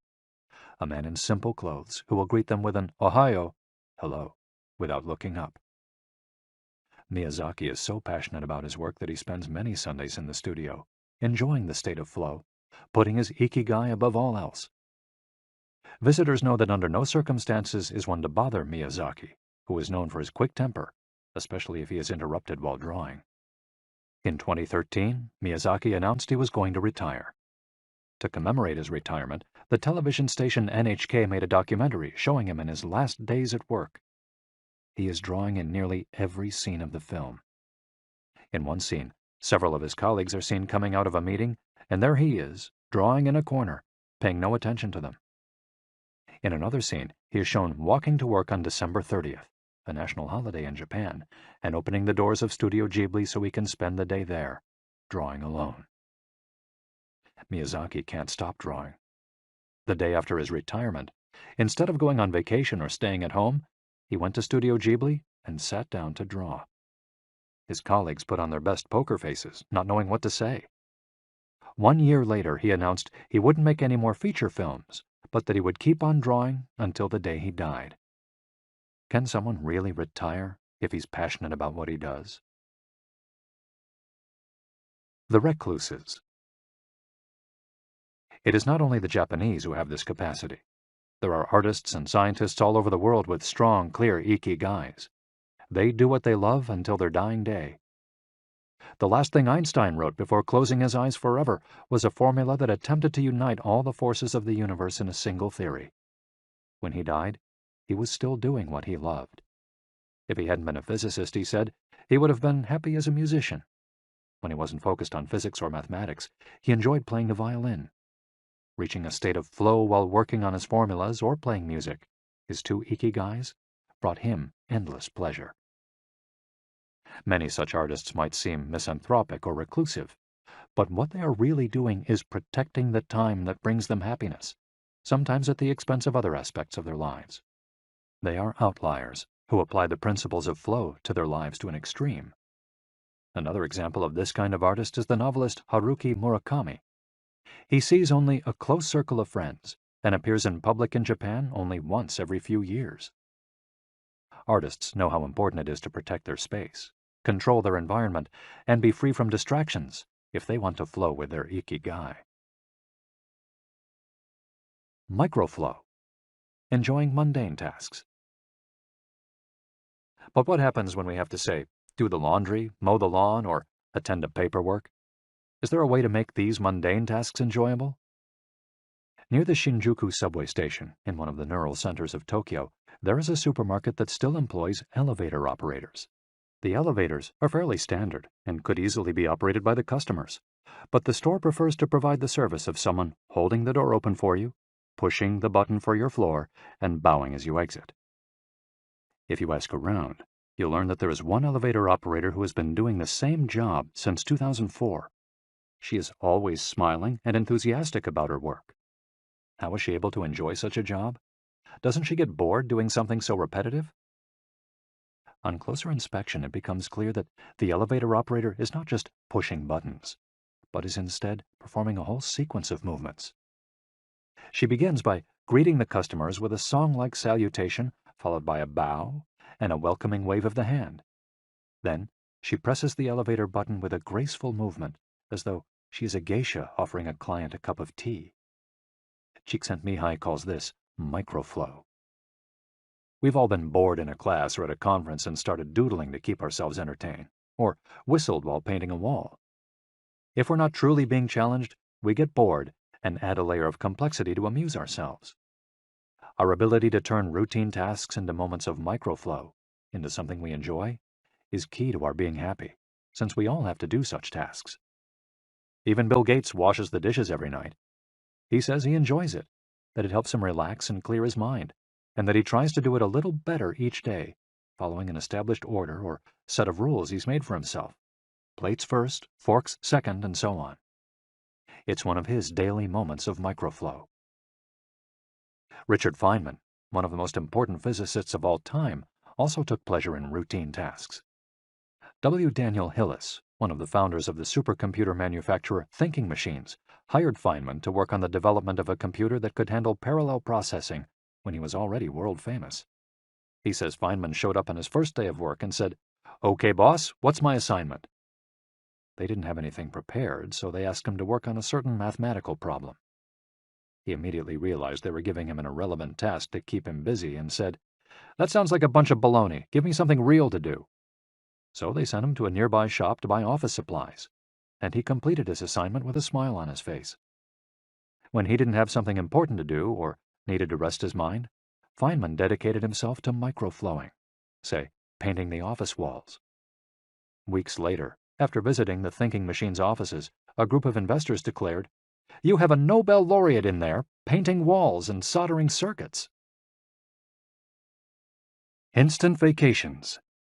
Getting there through meditation. Training the mind can get us to a place of flow more quickly. Meditation is one way to exercise our mental muscles. There are many types of meditation, but they all have the same objective: calming the mind, observing our thoughts and emotions, and centering our focus on a single object. The basic practice involves sitting with a straight back and focusing on your breath. Anyone can do it, and you feel a difference after just one session. By fixing your attention on the air moving in and out of your nose, you can slow the torrent of thoughts and clear your mental horizons. The Archer's Secret. The winner of the 1988 Olympic gold medal for archery was a 17-year-old woman from South Korea. When asked how she prepared, she replied that the most important part of her training was meditating for 2 hours each day. If we want to get better at reaching a state of flow, meditation is an excellent antidote to our smartphones and their notifications constantly clamoring for our attention. One of the most common mistakes among people starting to meditate is worrying about doing it right, achieving absolute mental silence or reaching nirvana. The most important thing is to focus on the journey. Since the mind is a constant swirl of thoughts, ideas, and emotions, slowing down the centrifuge, even for just a few seconds, can help us feel more rested and leave us with a sense of clarity. In fact, one of the things we learn in the practice of meditation is not to worry about anything that flits across our mental screen. The idea of killing our boss might flash into our mind, but we simply label it as a thought and let it pass like a cloud, without judging or rejecting it. It's only a thought, one of the 60,000 we have every day, according to some experts. Meditation generates alpha and theta brainwaves. For those experienced in meditation, these waves appear right away, while it might take half an hour for a beginner to experience them. These relaxing brainwaves are the ones that are activated right before we fall asleep, as we lie in the sun or right after taking a hot bath. We all carry a spa with us everywhere we go. It's just a matter of knowing how to get in, something anyone can do with a bit of practice. Humans as ritualistic beings. Life is inherently ritualistic. We could argue that humans naturally follow rituals that keep us busy. In some modern cultures, we've been forced out of our ritualistic lives to pursue goal after goal in order to be seen as successful. But throughout history, humans have always been busy. We were hunting, cooking, farming, exploring, and raising families, activities that were structured as rituals to keep us busy throughout our days. But in an unusual way, rituals still permeate daily life and business practices in modern Japan. The main religions in Japan, Confucianism, Buddhism, and Shintoism, are all ones in which the rituals are more important than absolute rules. When doing business in Japan, process, manners, and how you work on something is more important than the final results. Whether this is good or bad for the economy is beyond the scope of this audiobook. What is indisputable, though, is that finding flow in a ritualistic workplace is much easier than in one in which we are continually stressed out trying to achieve unclear goals set by our bosses. Rituals give us clear rules and objectives, which help us enter a state of flow. When we have only a big goal in front of us, we might feel lost or overwhelmed by it. Rituals help us by giving us the process, the sub-steps on the path to achieving a goal.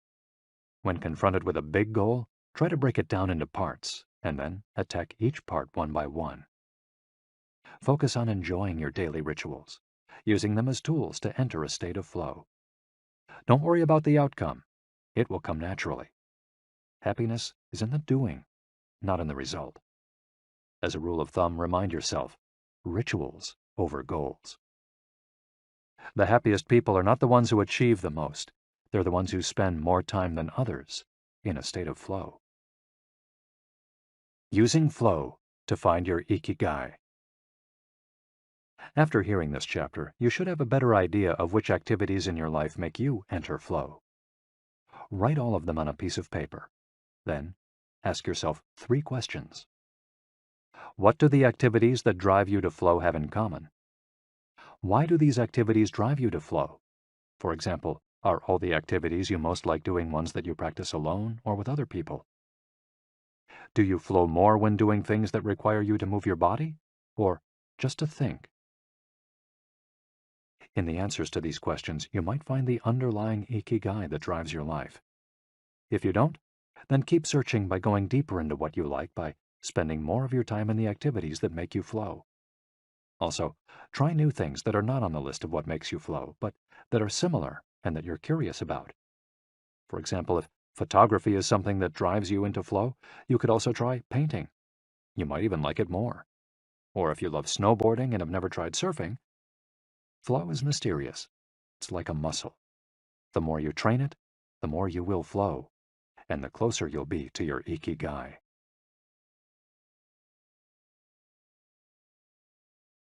Chapter 5. Masters of Longevity. Words of wisdom from the longest living people in the world. When we started working on this audiobook, we didn't want to just research the factors that contribute to a long and happy life. We wanted to hear from the true masters of this art.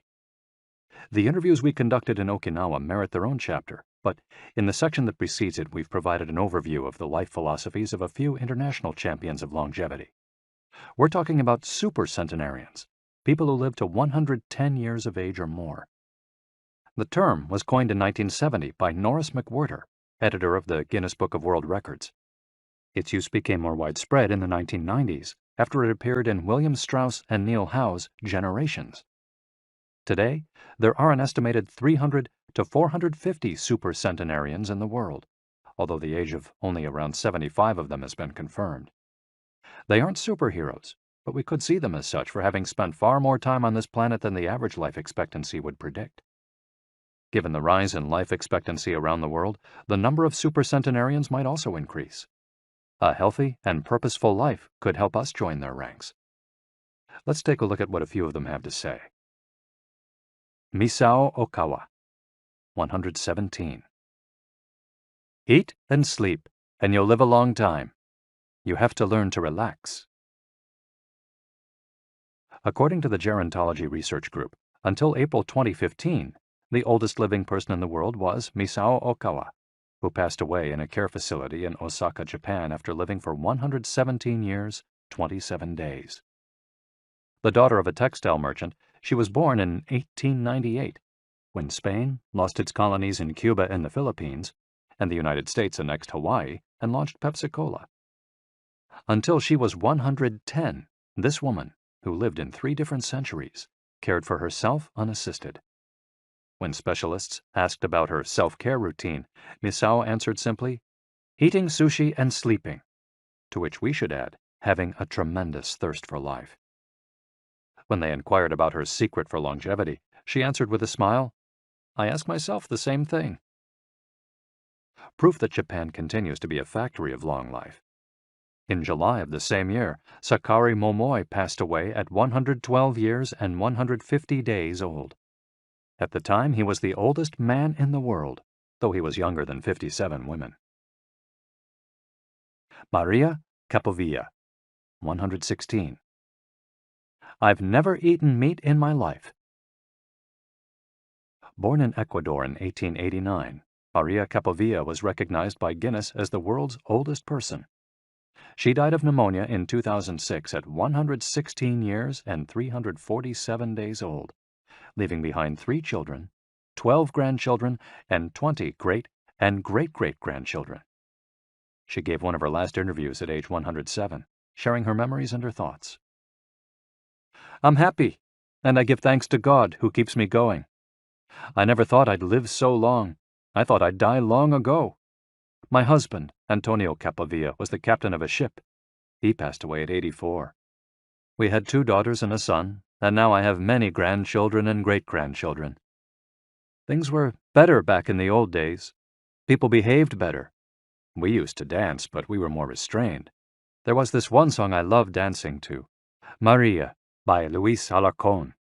I still remember most of the words. I also remember many prayers and say them every day. I like the waltz, and can still dance it. I also still make crafts. I do some of the things I did when I was in school. When she had finished recalling her past, she began to dance, one of her great passions, with an energy that made her seem decades younger. When asked about her secret for longevity, she responded simply, I don't know what the secret to long life is. The only thing I do is I've never eaten meat in my life. I attribute it to that.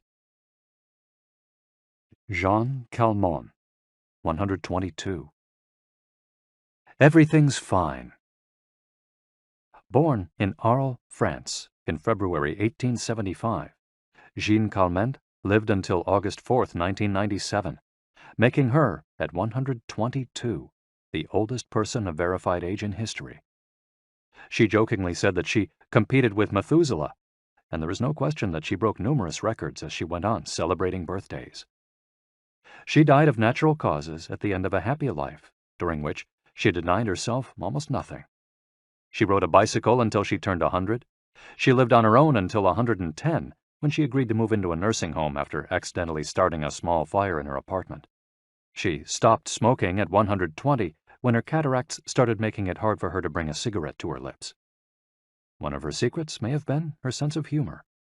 As she said on her 120th birthday, I see badly, I hear badly, and I feel bad, but everything's fine. Walter Bruning, 114. If you keep your mind and body busy, you'll be around a long time. Born in Minnesota in 1896, Walter Bruning was able to see 3 centuries in his lifetime. He died in Montana in 2011 from natural causes. He'd had 2 wives and a 50-year career on the railroad. At 83, he retired to an assisted living center in Montana, where he remained until his death. He is the 2nd oldest man of verified age ever born in the United States. He gave many interviews in his final years, insisting that his longevity stemmed from, among other things, his habit of eating only 2 meals per day and working for as many hours as he could. Your mind and your body, you keep both busy, he said on his 112th birthday. You'll be here a long time. Back then, he was still exercising every day. Among Bruning's other secrets, he had a habit of helping others, and he wasn't afraid of dying. As he declared in a 2010 interview with the Associated Press, we're all going to die. Some people are scared of dying. Never be afraid to die, because you're born to die. Before passing away in 2011, he is said to have told a pastor that he'd made a deal with God. If he wasn't going to get better, it was time to go.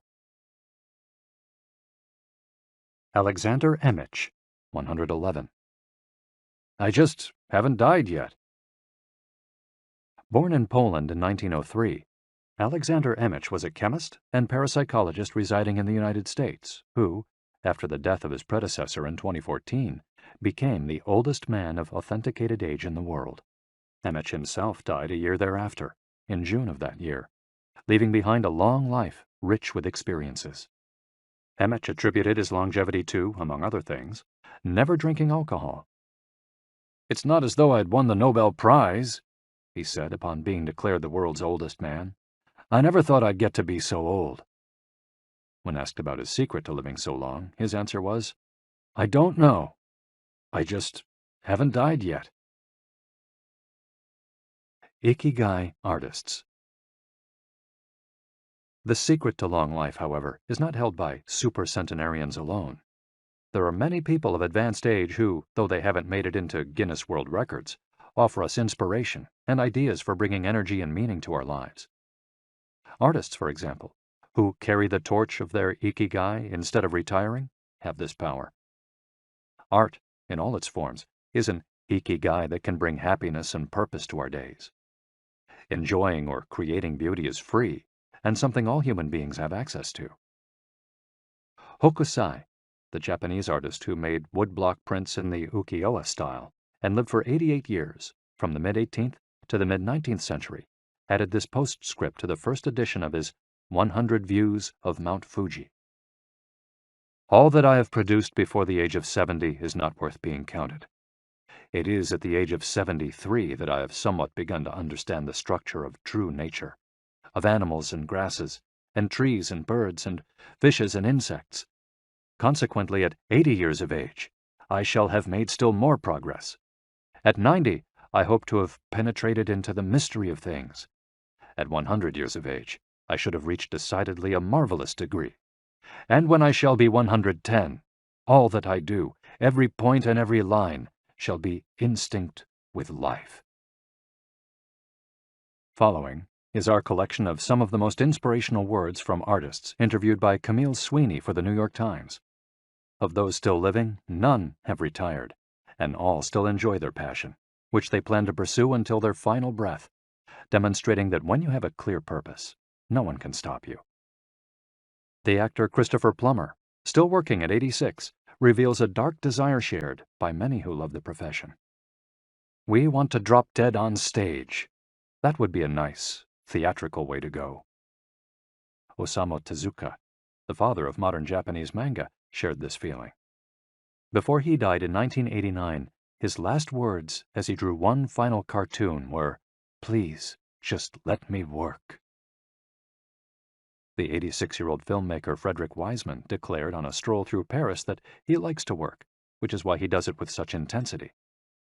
"Everybody complains about the aches and pains and all that, but my friends are either dead or are still working," he said.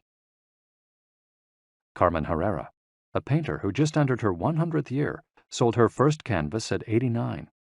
Today, her work is in the permanent collections of the Tate Modern and the Museum of Modern Art.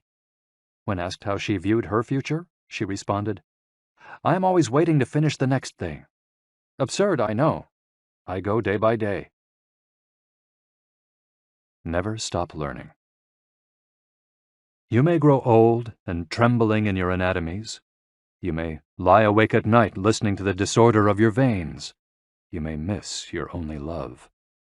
You may see the world about you devastated by evil lunatics, or know your honor trampled in the sewers of baser minds.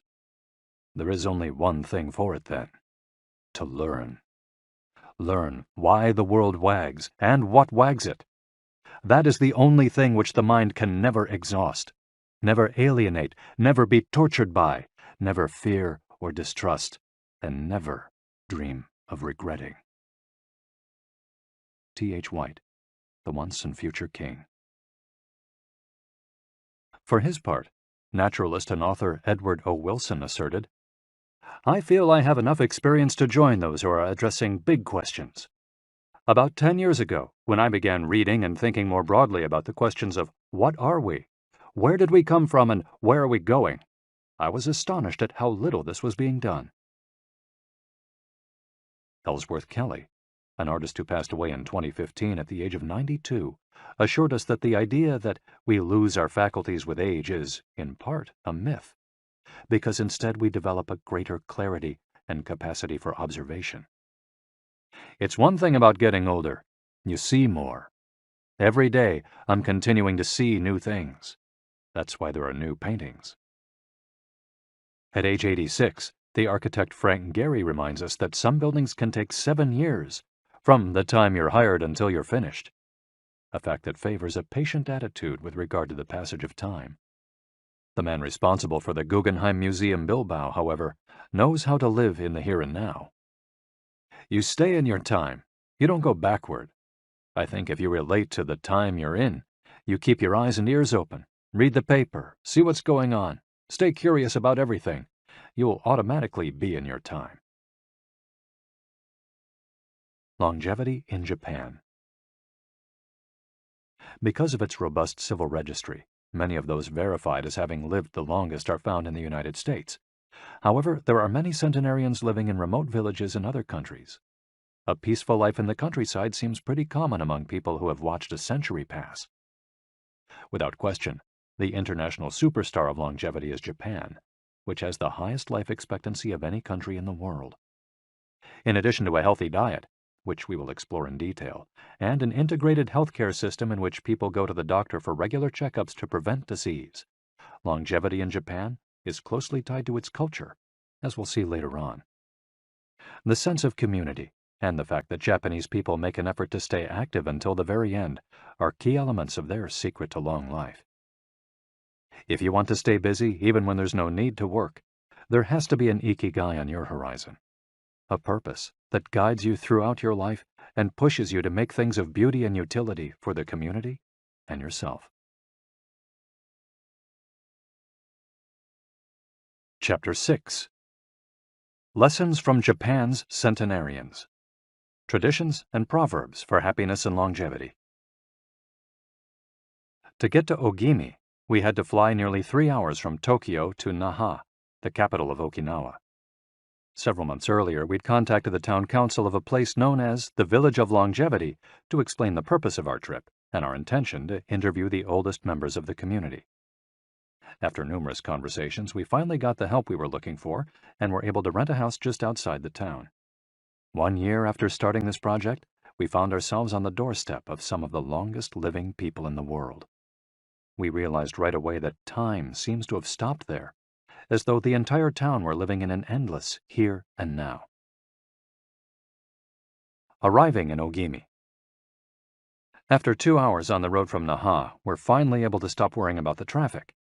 To our left are the sea and an empty stretch of beach. To our right, the mountainous jungle of Okinawa's Yanbaru forests. Once Route 58 passes Nago, where Orion beer, the pride of Okinawa, is made, it skirts the coast until it reaches Ogimi. Every now and then a few little houses and stores crop up in the narrow stretch of land between the road and the base of the mountain. We pass small clusters of houses scattered here and there as we enter the municipality of Ogimi, but the town doesn't really seem to have a center. Our GPS finally guides us to our destination, the Center for the Support and Promotion of Well-Being, housed in an unattractive cinder block building right off the highway. We go in through the back door, where a man named Taira is waiting for us. Beside him is a petite, cheerful woman who introduces herself as Yuki. 2 other women immediately get up from desks and show us to a conference room. They serve us each a cup of green tea and a few shikuwasa, a small citrus fruit that packs a big nutritional punch, as we'll see later on. Taira sits down across from us in his formal suit and opens up a large planner and a 3-ring binder. Yuki sits next to him. The binder contains a list of all the town's residents, organized by age and club, or moai. Taira points out that these groups of people who help one another are characteristic of Ogimi. The moai are not organized around any concrete objective. They function more like a family. Taira also tells us that volunteer work, rather than money, drives much of what happens in Ogimi. Everyone offers to pitch in, and the local government takes care of assigning tasks. This way, everyone can be useful and feels like part of the community. Ogimi is the penultimate town before Cape Hedo, the northernmost point of the largest island in the archipelago. From the top of Ogimi's mountains, we're able to look down over the whole town. Almost everything is the green of the Yanbaru jungle, making us wonder where the nearly 3,200 residents are hiding. We can see a few houses, but they're scattered in little clusters near the sea or in small valleys, accessible by side roads. Communal life. We're invited to eat in one of Ogimi's few restaurants, but when we arrive, the only 3 tables are already reserved. "Don't worry, we'll go to Churaumi instead. It never fills up," says Yuki, walking back to the car. She's still driving at age 88 and takes great pride in that. Her co-pilot is 99 and has also decided to spend the day with us.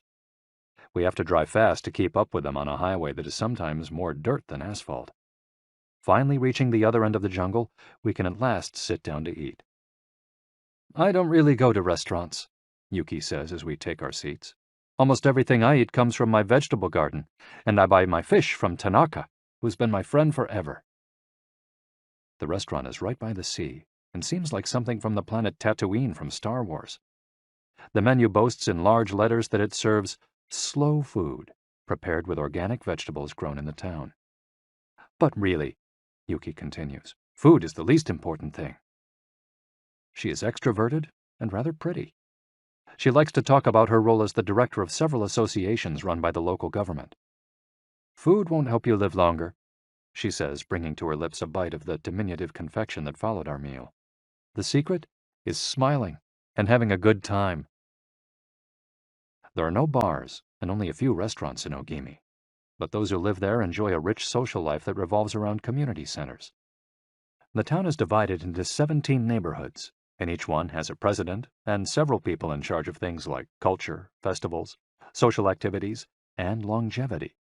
Residents pay close attention to this last category. We're invited to the community center of one of the 17 neighborhoods. It's an old building right next to one of the mountains of the Yanbaru jungle, home to Bunagaya, the town's iconic sprites. The Bunagaya spirits of the Yanbaru jungle.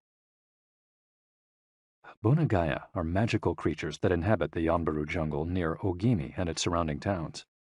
They manifest as children with long red hair and like to hide in the jungle's kajumaru, banyan trees, and go fishing on the beach. Many of Okinawa's stories and fables are about Bunagaya sprites. They're mischievous, playful, and unpredictable.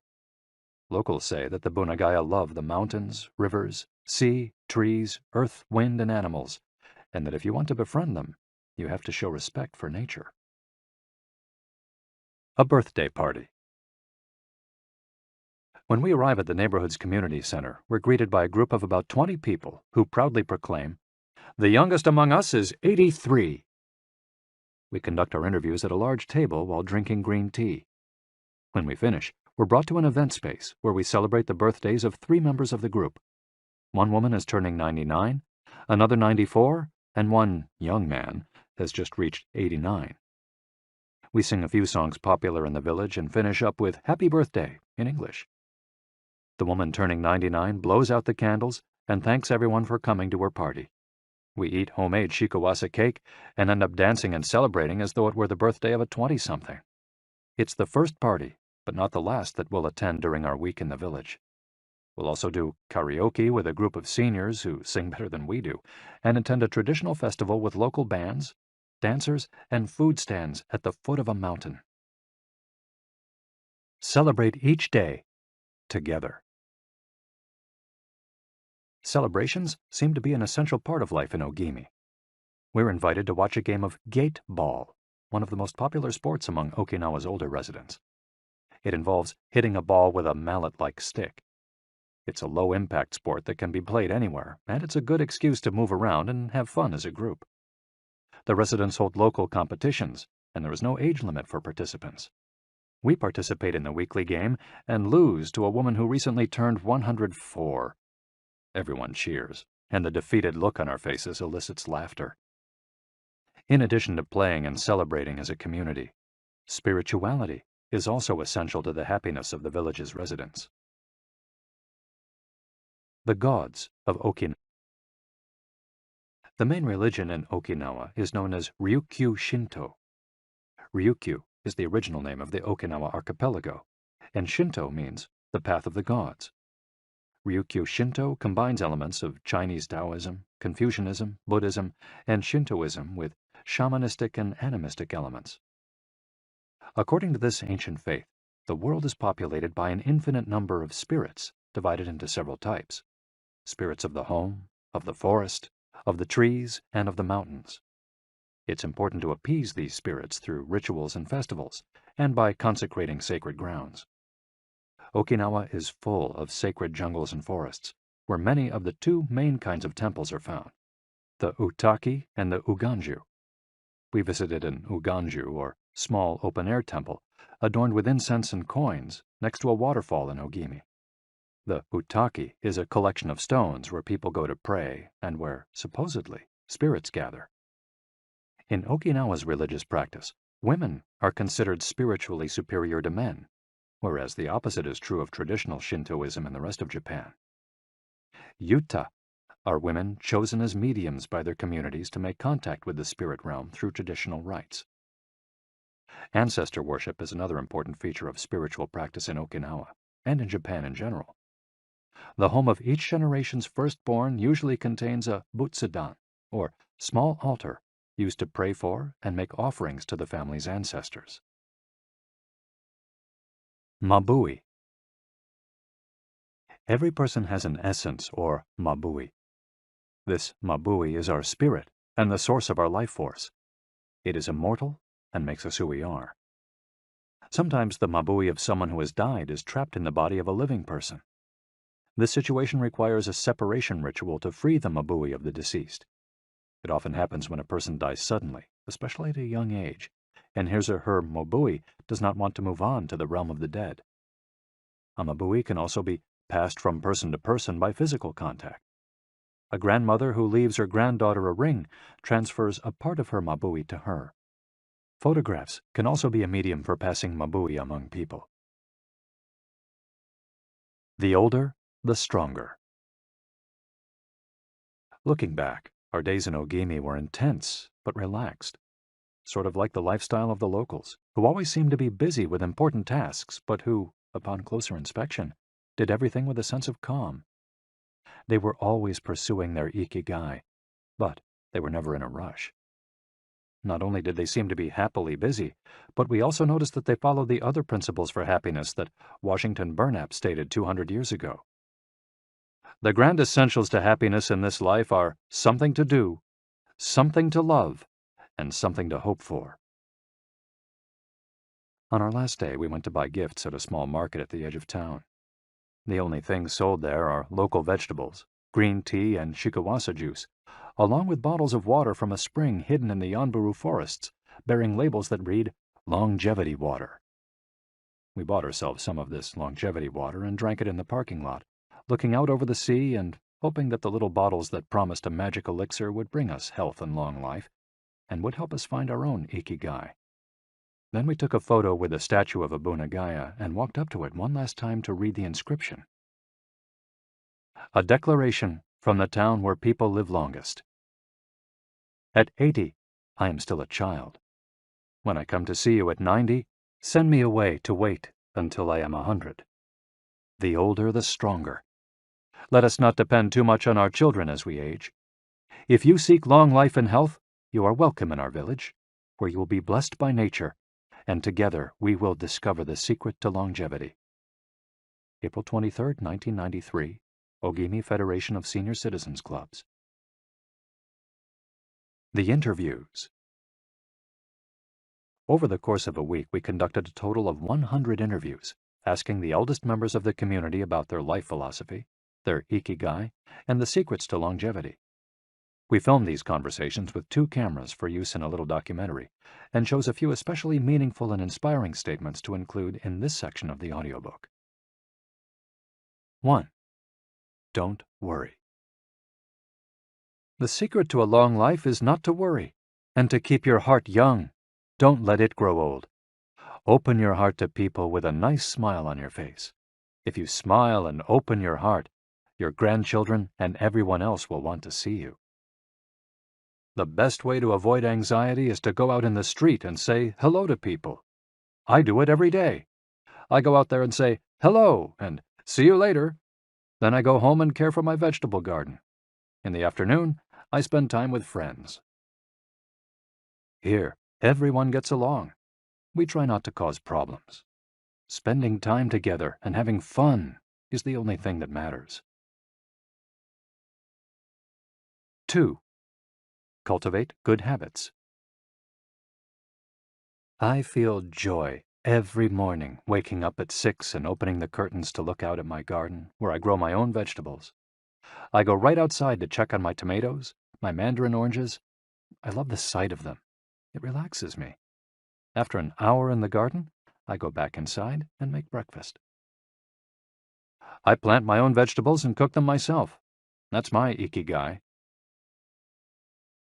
The key to staying sharp in old age is in your fingers. From your fingers to your brain and back again.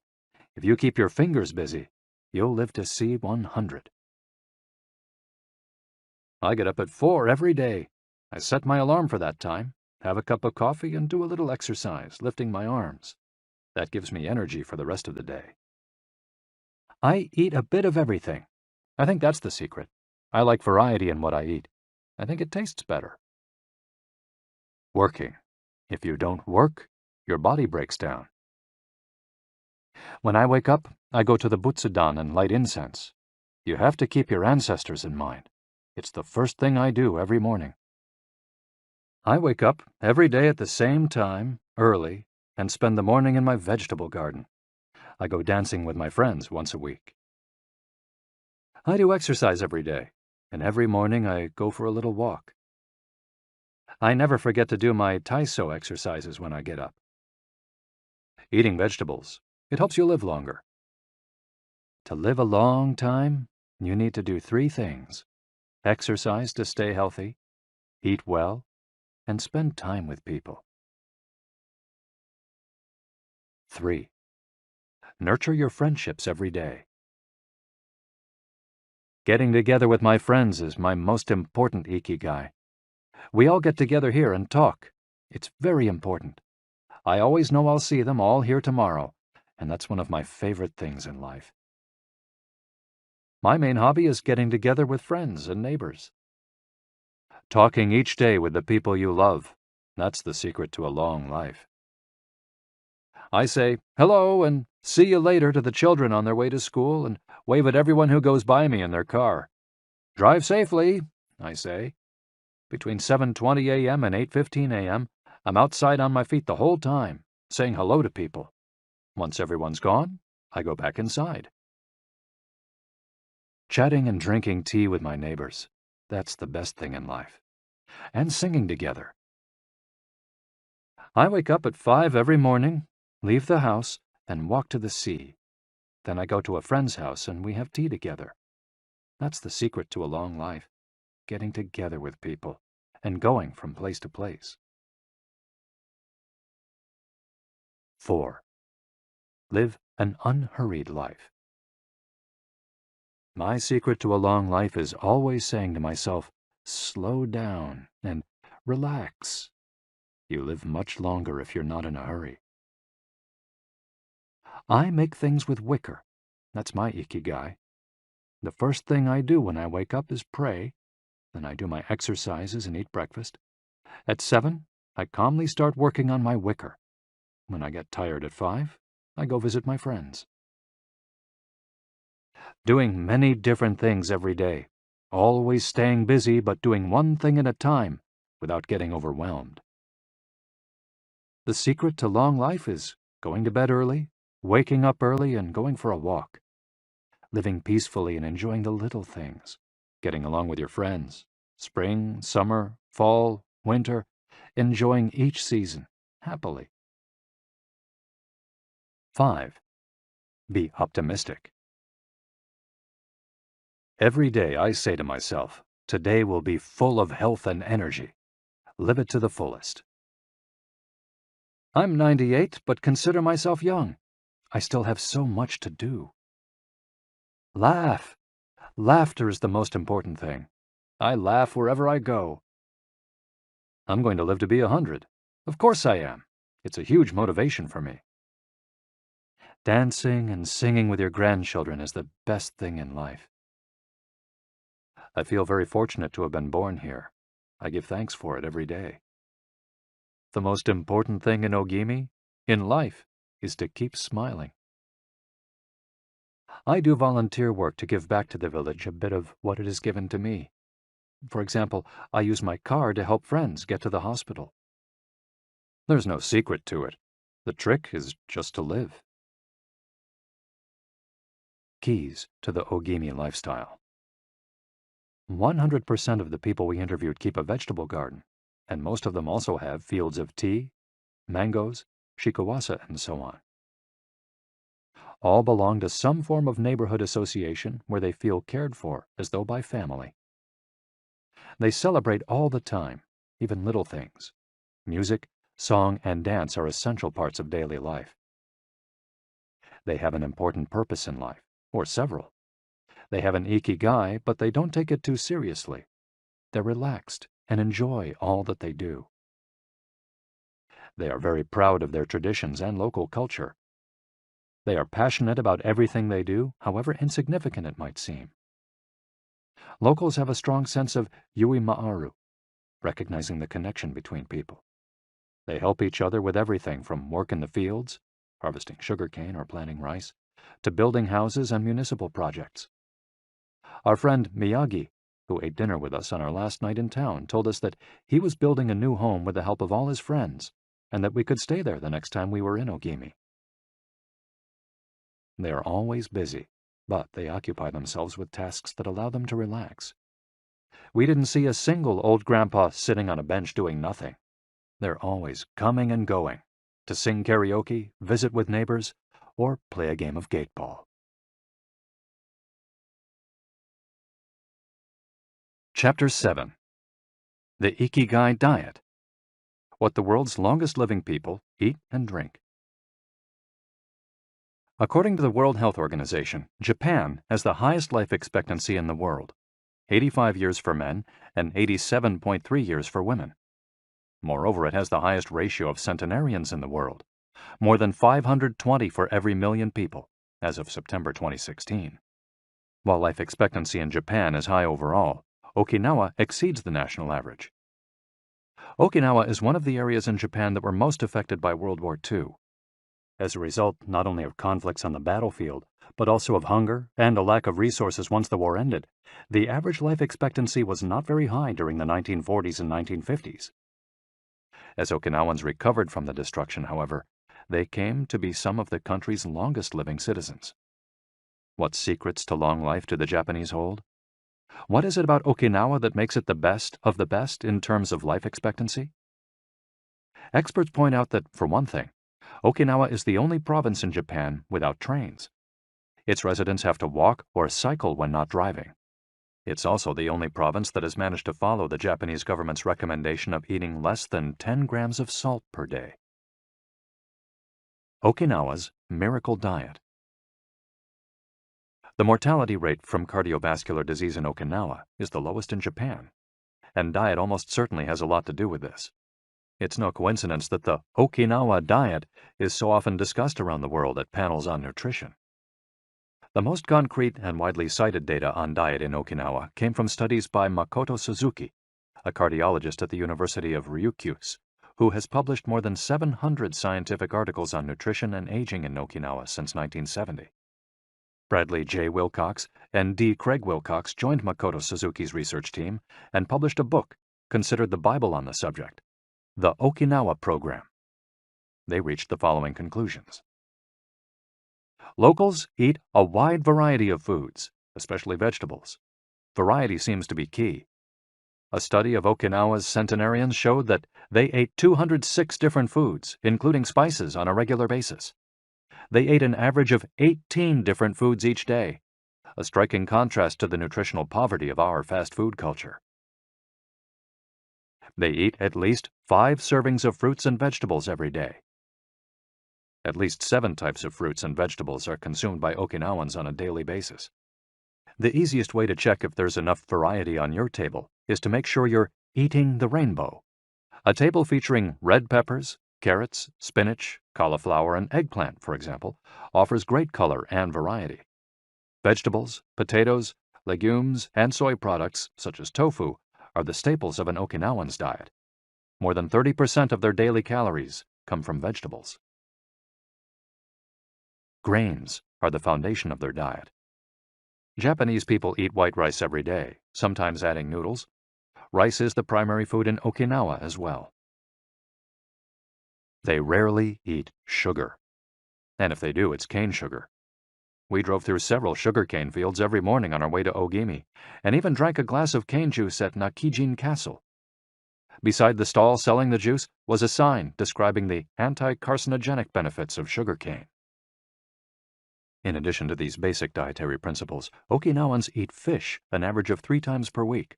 Unlike in other parts of Japan, the most frequently consumed meat is pork, though locals eat it only once or twice per week. Along these lines, Makoto Suzuki's studies indicate the following. Okinawans consume, in general, 1/3 as much sugar as the rest of Japan's population, which means that sweets and chocolate are much less a part of their diet. They also eat practically half as much salt as the rest of Japan, 7 grams per day compared to an average of 12. They consume fewer calories, an average of 1,785 per day, compared to 2,068 in the rest of Japan. In fact, low caloric intake is common among the 5 blue zones. Hara Hachi Bu. This brings us back to the 80% rule we mentioned in the first chapter, a concept known in Japanese as Hara Hachi Bu. It's easy to do. When you notice you're almost full but could have a little more, just stop eating. One easy way to start applying the concept of Hara Hachi Bu is to skip dessert, or to reduce portion size. The idea is to still be a little bit hungry when you finish. This is why portion size tends to be much smaller in Japan than in the West.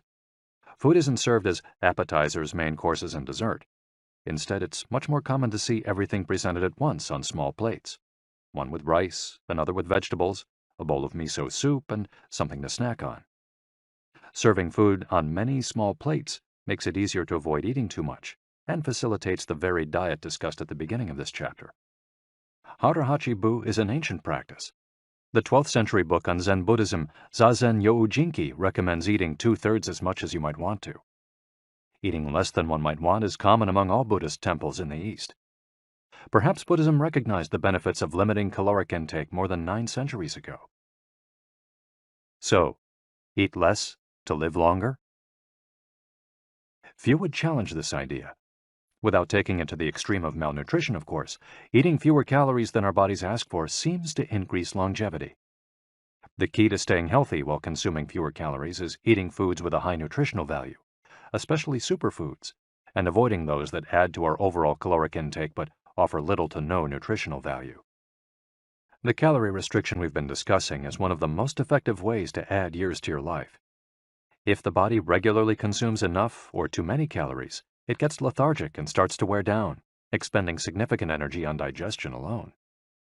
Another benefit of calorie restriction is that it reduces levels of IGF-1, insulin-like growth factor 1, in the body. IGF-1 is a protein that plays a significant role in the aging process. It seems that one of the reasons humans and animals age is an excess of this protein in their blood. Whether calorie restriction will extend lifespan in humans is not yet known, but data increasingly indicate that moderate calorie restriction with adequate nutrition has a powerful protective effect against obesity, type 2 diabetes, inflammation, hypertension, and cardiovascular disease, and reduces metabolic risk factors associated with cancer. An alternative to following the 80% rule on a daily basis is to fast for 1 or 2 days each week. The 5-2, or fasting diet, recommends 2 days of fasting, consuming fewer than 500 calories every week, and eating normally on the other 5 days. Among its many benefits, fasting helps cleanse the digestive system and allows it to rest. 15 natural antioxidants found in the Okinawan diet. Antioxidants are molecules that slow down the oxidation process in cells, neutralizing the free radicals that cause damage and accelerate aging. The antioxidant power of green tea, for example, is well known and will be discussed later at greater length. Because they are rich in antioxidants and are eaten nearly every day in the region, these 15 foods are considered keys to Okinawan vitality.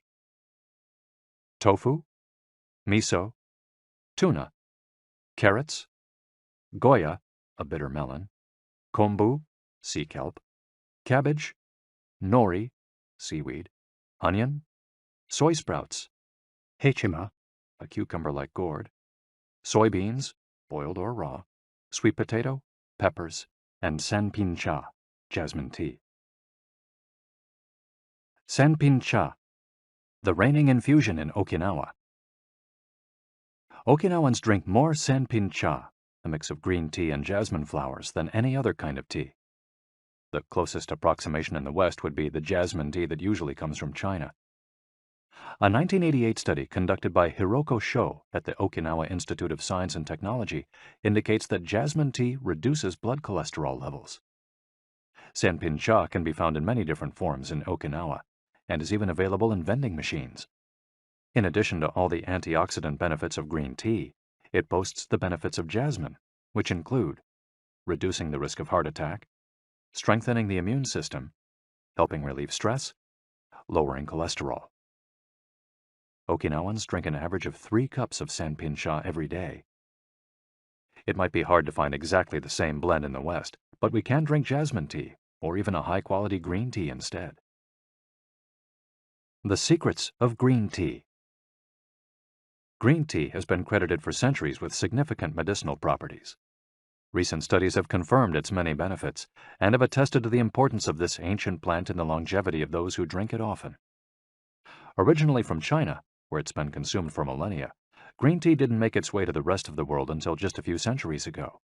Unlike other teas, and as a result of being air-dried without fermentation, it retains its active elements even after being dried and crumbled.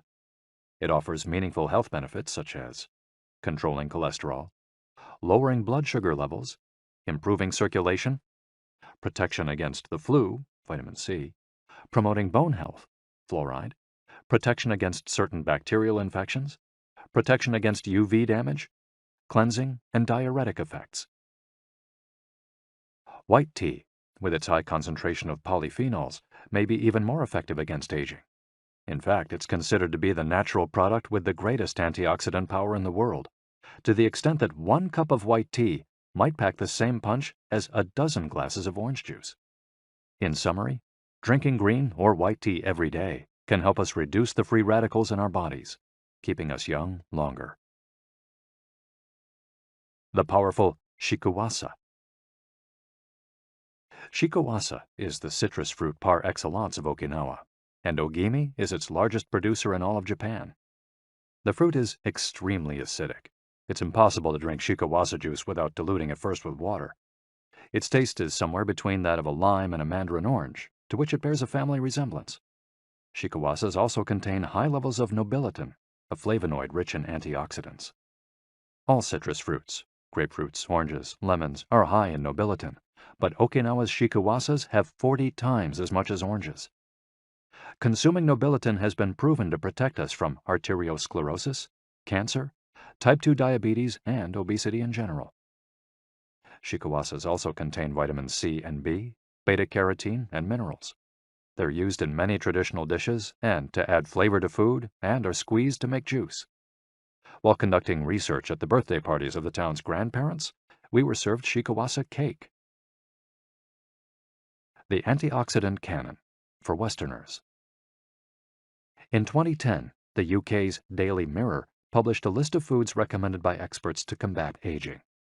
Among these foods readily available in the West are vegetables, such as broccoli and chard, for their high concentration of water, minerals, and fiber. Oily fish, such as salmon, mackerel, tuna, and sardines, for all the antioxidants in their fat. Fruits, such as citrus, strawberries, and apricots. They're an excellent source of vitamins and help eliminate toxins from the body. Berries, such as blueberries and goji berries. They're rich in phytochemical antioxidants. Dried fruits, which contain vitamins and antioxidants and give you energy. Grains, such as oats and wheat, which give you energy and contain minerals. Olive oil, for its antioxidant effects that show in your skin. red wine, in moderation, for its antioxidant and vasodilatory properties. Foods that should be eliminated are refined sugar and grains, processed baked goods, and prepared foods, along with cow's milk and all its derivatives. Following this diet will help you feel younger and slow the process of premature aging. Chapter 8. Gentle Movements, Longer Life. Exercises from the East that promote health and longevity. Studies from the Blue Zone suggest that the people who live the longest are not the ones who do the most exercise, but rather the ones who move the most. When we visited Ogimi, the village of longevity, we discovered that even people over 80 and 90 years old are still highly active. They don't stay at home looking out the window or reading the newspaper. Ogimi's residents walk a lot, do karaoke with their neighbors, get up early in the morning, and as soon as they've had breakfast, or even before, head outside to weed their gardens. They don't go to the gym or exercise intensely, but they almost never stop moving in the course of their daily routines. As easy as getting out of your chair. Metabolism slows down 90% after 30 minutes of sitting. The enzymes that move the bad fat from your arteries to your muscles, where it can get burned off, slow down. And after 2 hours, good cholesterol drops 20%. Just getting up for 5 minutes is going to get things going again. These things are so simple they're almost stupid, says Gavin Bradley in a 2015 interview with Bridget Schulte for The Washington Post. Bradley is one of the preeminent experts on the subject, and the director of an international organization dedicated to building awareness of how detrimental sitting all the time can be to our health. If we live in a city, we might find it hard to move in natural and healthy ways every day, but we can turn to exercises that have proven for centuries to be good for the body. The Eastern disciplines for bringing body, mind, and soul into balance have become quite popular in the West, but in their countries of origin, they've been used for ages to promote health. Yoga, originally from India, though very popular in Japan, and China's Qigong and Tai Chi, among other disciplines, seek to create harmony between a person's body and mind so they can face the world with strength, joy, and serenity. They're touted as elixirs of youth, and science has endorsed the claim. These gentle exercises offer extraordinary health benefits and are particularly appropriate for older individuals who have a harder time staying fit. Tai Chi has been shown, among other things, to slow the development of osteoporosis and Parkinson's disease, to increase circulation, and to improve muscle tone and flexibility. Its emotional benefits are just as important. It's a great shield against stress and depression. You don't need to go to the gym for an hour every day or run marathons. As Japanese centenarians show us, all you need is to add movement to your day.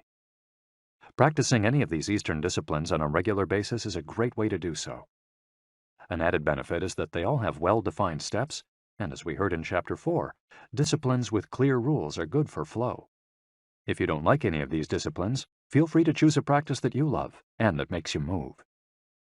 Following, we'll take a look at some of the practices that promote health and longevity. But first, a little appetizer, a singularly Japanese exercise for starting your day. Radio Taiso. This morning warm-up has been around since before World War II. The radio part of its name is from when the instructions for each exercise were transmitted over the radio, but today people usually do these movements while tuned to a television channel or internet video demonstrating the steps. One of the main purposes of doing radio Taiso is to promote a spirit of unity among participants. The exercises are always done in groups, usually in schools before the start of classes, and in businesses before the workday begins. Statistics show that 30% of Japanese practice radio Taiso for a few minutes every morning. But radio Taiso is one thing that almost everyone we interviewed in Ogimi had in common. Even the residents of the nursing home we visited dedicated at least 5 minutes every day to doing it, though some did the exercises from their wheelchairs. We joined them on their daily practice, and we felt refreshed for the rest of the day. When these exercises are done in a group, it's usually on a sports field or in a large reception hall, and typically involves some kind of loudspeaker. The exercises take 5 or 10 minutes, depending on whether you do all or only some of them. They focus on dynamic stretching and increasing joint mobility. One of the most iconic radio Taiso exercises consists of simply raising your arms above your head and then bringing them down in a circular motion. It's a tool to wake up the body, an easy mobility workout that is low in intensity and that focuses on exercising as many joints as possible. It might seem basic, but in our modern lives, we can spend days without raising our arms above our ears. Think about it. Our arms are down when using computers, when using smartphones, when reading books. One of the few times we raise our hands over our heads is when reaching for something in a cupboard or closet, while our ancestors were raising their hands over their heads all the time when gathering things from trees. Radio Taiso helps us to practice all the basic movements of the body. Yoga. Popular in Japan as well as in the West, yoga can be done by almost anyone. Some of its poses have even been adapted for pregnant women and practitioners with physical disabilities. Yoga comes from India, where it was developed millennia ago to unite our mental and physical elements. The word yoga itself comes from the Sanskrit term for yoke, which refers to the crosspiece that binds draft animals to one another and to the cart they're pulling. Yoga strives to unite body and mind in the same way, guiding us toward a healthy lifestyle in harmony with the world around us. The main objectives of yoga are to bring us closer to our human nature, mental and physical purification, to bring us closer to the divine. Styles of yoga. Though all are oriented towards similar goals, there are many different types of yoga that vary according to the traditions and texts from which they were developed.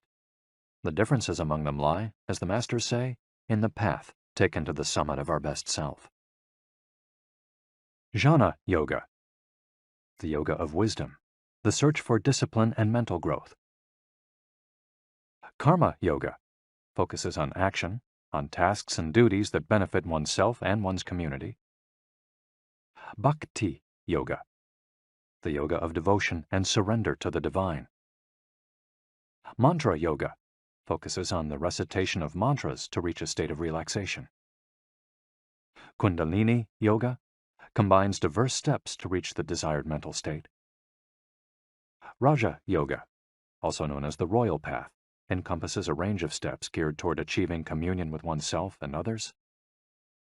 Hatha Yoga, the most widespread form in the West and Japan, characterized by asanas or poses combined in a quest for balance. How to do a sun salutation. The sun salutation is one of the most iconic exercises in Hatha Yoga.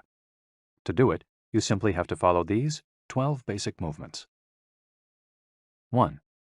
With your feet together, stand up straight, but keep your muscles relaxed. Exhale. 2. Place the palms of your hands together in front of your chest. From this position, inhale as you raise your arms above your head and bend backwards slightly. 3. Exhale as you bend forward until you touch the ground with the palms of your hands, without bending your knees. 4. Stretch one leg back to touch the floor with the tips of your toes. Inhale. 5. Bring the other leg back, keeping your legs and arms straight as you hold your breath. 6. As you exhale, bend your arms and bring your chest to the ground, and then forward, resting your knees on the ground. 7. Straighten your arms and bend your spine back, keeping the lower half of your body on the ground. Inhale.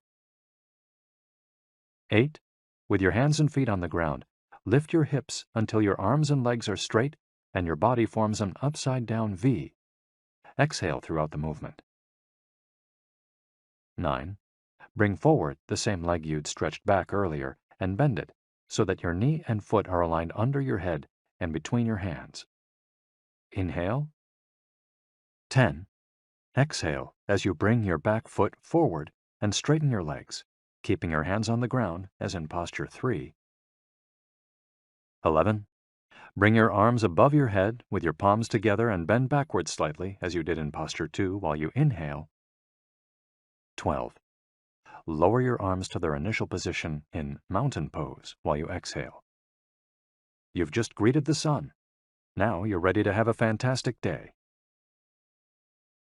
Tai Chi, also known as Tai Chi Chuan, Tai Chi is a Chinese martial art that can be traced back hundreds of years to Buddhism and Confucianism. It's very popular in Japan, too. According to Chinese tradition, it was created by the Taoist master and martial arts practitioner Zhang Sanfeng, though it was Yang Luchan who in the 19th century brought the form to the rest of the world. Tai Chi was originally a neijia, or internal martial art, meaning its goal was personal growth. Focused on self-defense, it teaches those who practice it to defeat their adversaries by using the least amount of force possible and by relying on agility. Tai Chi, which was also seen as a means of healing body and mind, would go on to be used more frequently to foster health and inner peace. To encourage its citizens to be more active, the Chinese government promoted it as an exercise, and it lost its original connection to martial arts, becoming instead a source of health and well-being, accessible to all. Styles of Tai Chi. There are different schools and styles of Tai Chi. The following are the best known. Chen style alternates between slow movements and explosive ones. Yang style, the most widespread of the forms, characterized by slow, fluid movements. Wu style utilizes small, slow, deliberate movements. Hao style, centered on internal movements, with almost microscopic external movements, one of the least practiced forms of Tai Chi, even in China. Despite their differences, these styles all have the same objectives. 1. To control movement through stillness. 2. To overcome force through finesse. 3. To move second and arrive first. 4. To know yourself and your opponent. The 10 basic principles of Tai Chi. According to the master Yang Cheng-Fu, the correct practice of Tai Chi follows 10 basic principles. 1. Elevate the crown of your head and focus all your energy there. 2. Tighten your chest and expand your back to lighten your lower body. 3. Relax your waist and let it guide your body. 4. Learn to differentiate between heaviness and lightness, knowing how your weight is distributed. 5. Relax the shoulders to allow free movement of the arms and promote the flow of energy. 6. Value the agility of the mind over the strength of the body. 7. Unify the upper and lower body so they act in concert. 8. Unify the internal and the external to synchronize mind, body, and breath. 9. Do not break the flow of your movement. Maintain fluidity and harmony. 10. Look for stillness in movement. An active body leads to a calm mind. Imitating clouds. One of the best-known movements in Tai Chi consists of following the form of clouds in an exercise called wave hands like clouds. Here are the steps. 1. Extend your arms in front of you with your palms down. 2. Turn your palms to face in, as though you were hugging a tree trunk. 3. Open your arms out to the side. 4. Bring the left arm up and center, and the right arm down and center. 5. Trace the shape of a ball in front of your body. 6.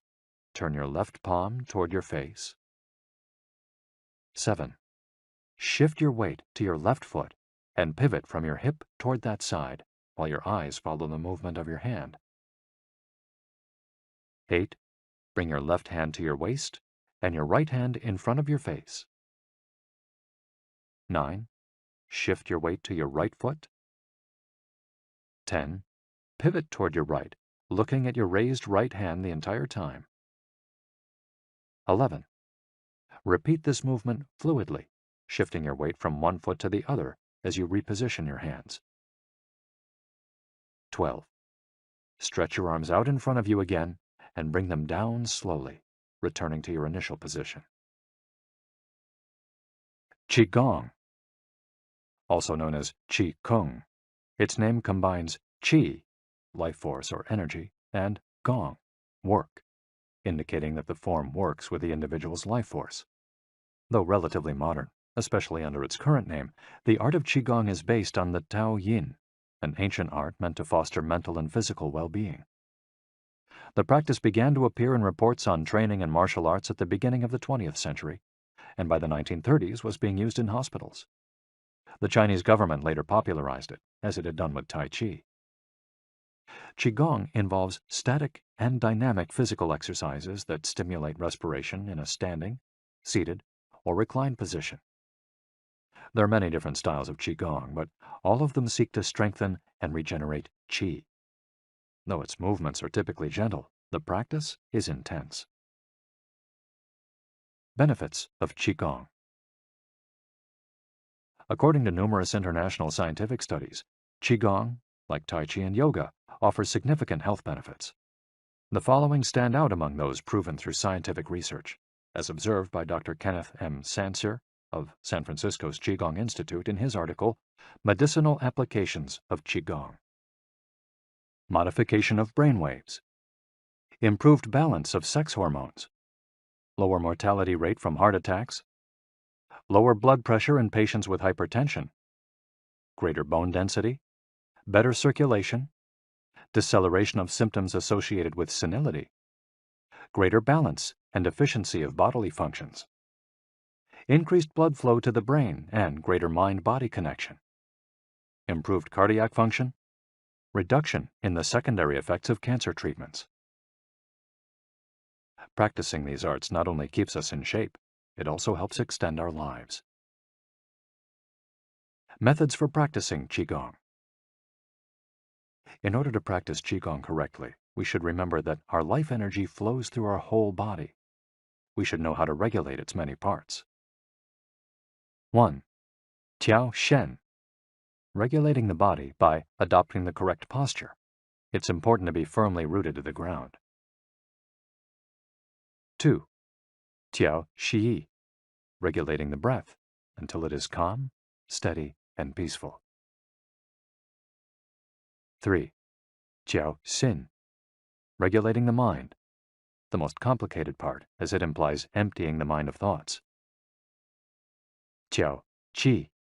Regulating the life force through the regulation of the 3 prior elements so that it flows naturally. 5. Tiao Shen. Regulating the spirit. The spirit is both strength and root in battle, as Yang Ming explains in The Essence of Taiji Qigong. In this way, the whole organism will be prepared to work together toward a single goal. The 5 elements of Qigong. One of Qigong's best-known exercises is a series representing the 5 elements: earth, water, wood, metal, and fire. This series of movements seeks to balance the 5 currents of energy in order to improve brain and organ function. There are several ways to do these movements. In this case, we're following the model of Professor Maria Isabel Garcia Monreal from the Qigong Institute in Barcelona. Earth. 1. Stand with your legs apart and your feet directly below your shoulders. 2. Turn your feet outwards slightly to straighten the posture. 3. Keep your shoulders relaxed and down and your arms loose at your sides, slightly away from your body. This is the Wu Qi, or rooted posture. 4. As you inhale, raise your arms in front of you until your hands are level with your shoulders, your palms facing down. 5. Exhale as you bend your knees and bring your arms down until your hands are level with your stomach, your palms facing in. 6. Hold this position for a few seconds, focusing on your breath. Water. Starting from earth posture, bend your knees into a squat, keeping your chest upright and exhaling throughout. 2. Press your coccyx downward to stretch your lumbar spine. 3. As you inhale, stand to return to earth posture. 4. Repeat twice for a total of 3. Wood. 1. Starting from Earth posture, turn your palms upward and open your arms to the side, forming a circle as you inhale until your hands are level with your clavicle. Turn your hands so that your palms and elbows point downward while keeping your shoulders relaxed. 2. Reverse the movement as you exhale, making a downward circle with your arms until you reach your initial position. 3. Repeat twice for a total of 3. Metal. 1. Starting from Earth posture, raise your arms until your hands are level with your sternum. 2. Turn your palms toward each other, about 4 inches apart, with your fingers relaxed and slightly separated, pointing upward. 3. As you inhale, move your hands away from each other until they are shoulder width apart. 4.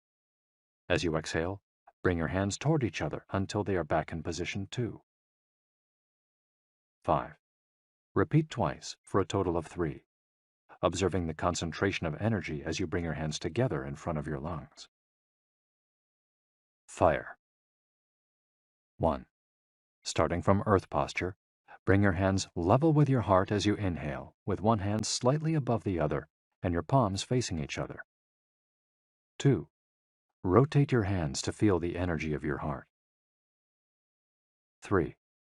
Turn from your waist gently to the left, keeping your torso relaxed and your forearms parallel to the ground. 4. With your palms still facing each other, separate your hands, bringing one up until it is level with your shoulder and the other down in front of your abdomen. 5. Turn from your waist gently to the right, keeping your torso relaxed and your forearms parallel to the ground. 6. As you exhale, let your hands come back together in front of your heart. 7. With your palms still facing each other, separate your hands, bringing one up until it is level with your shoulder and the other down in front of your abdomen. Completing the series. 1. Starting from Earth posture, inhale as you bring your hands level with your shoulders, palms facing down. 2. As you exhale, lower your arms to rest at your sides, returning to the initial Wu Qi posture. Shiatsu. Created in Japan in the early 20th century, principally for the treatment of arthritis, shiatsu also works on energy flow through the application of pressure with the thumbs and the palms of the hands. In combination with stretching and breathing exercises, it seeks to create equilibrium among the different elements of the body. The following quote is about the Dao Yin, a general term referring to the ancient arts meant to foster mental and physical well-being. It is not important that a Dao Yin have a name, is imitating something, or is engraved in jade. What is important is the technique and the essence of what is really practiced. Stretching and contracting, bending and lifting of the head, stepping, lying down, resting or standing, walking or stepping slowly, screaming or breathing, everything can be a Dao Yin. Ge Hong. Breathe better. Live longer. The book Xiu Chen Shishu, known in the West as 10 Books on the Cultivation of Perfection, dates back to the 13th century and is a compendium of materials from diverse sources on developing the mind and body. It quotes, among others, the celebrated Chinese doctor and essayist Sun Simiao, who lived during the 6th century. Sun Simiao was a proponent of a technique called the 6 healing sounds, which involves the coordination of movement, breathing, and pronouncing sounds with the purpose of bringing our souls to a place of calm. The 6 sounds are XU, pronounced like shh, with a deep sigh, which is associated with the liver. HE, pronounced like her, with a yawn, which is associated with the heart. SI, pronounced like sir, with a slow exhale, which is associated with the lungs. CHUI, pronounced like chui, with a forceful exhale, which is also associated with the kidneys. HOO, pronounced like hu, which is associated with the spleen, and XI, pronounced like shi, which connects the whole body. The following poem by Sun Simiao offers clues about how to live well according to the season. It reminds us of the importance of breathing and suggests that as we breathe, we visualize the organs associated with each of the healing sounds. In spring, breathe shh for clear eyes, and so wood can aid your liver. In summer, reach for her, so that heart and fire can be at peace. In fall, breathe sir to stabilize and gather metal, keeping the lungs moist. For the kidneys, next, breathe chui and see your inner waters calm. The triple heater needs your shi to expel all heat and troubles. In all 4 seasons, take deep breaths so your spleen can process food. And of course, avoid exhaling noisily. Don't let even your own ears hear you. The practice is most excellent and will help preserve your divine elixir. It might feel confusing to be presented with all the Eastern traditions we've introduced in this chapter. The takeaway is that they all combine a physical exercise with an awareness of our breath. These 2 components, movements and breath, help us to bring our consciousness in line with our body, instead of allowing our mind to be carried away by the sea of daily worries. Most of the time, we're just not aware enough of our breathing.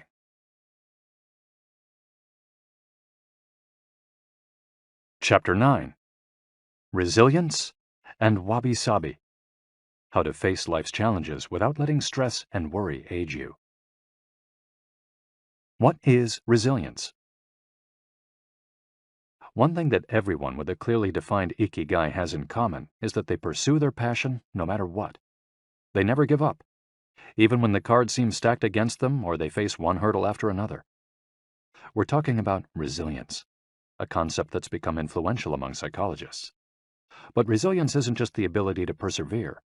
As we'll hear in this chapter, it's also an outlook we can cultivate to stay focused on the important things in life, rather than what is most urgent, and keep ourselves from being carried away by negative emotions. In the final section of the chapter, we'll explore techniques that go beyond resilience to cultivate anti-fragility. Sooner or later, we all have to face difficult moments, and the way we do this can make a huge difference to our quality of life. Proper training for our mind, body, and emotional resilience is essential for confronting life's ups and downs. Nana Korobiya Oki. Fall 7 times, rise 8. Japanese proverb. Resilience is our ability to deal with setbacks. The more resilient we are, the easier it will be to pick ourselves up and get back to what gives meaning to our lives. Resilient people know how to stay focused on their objectives, on what matters, without giving in to discouragement. Their flexibility is the source of their strength. They know how to adapt to change and to reversals of fortune. They concentrate on the things they can control and don't worry about those they can't.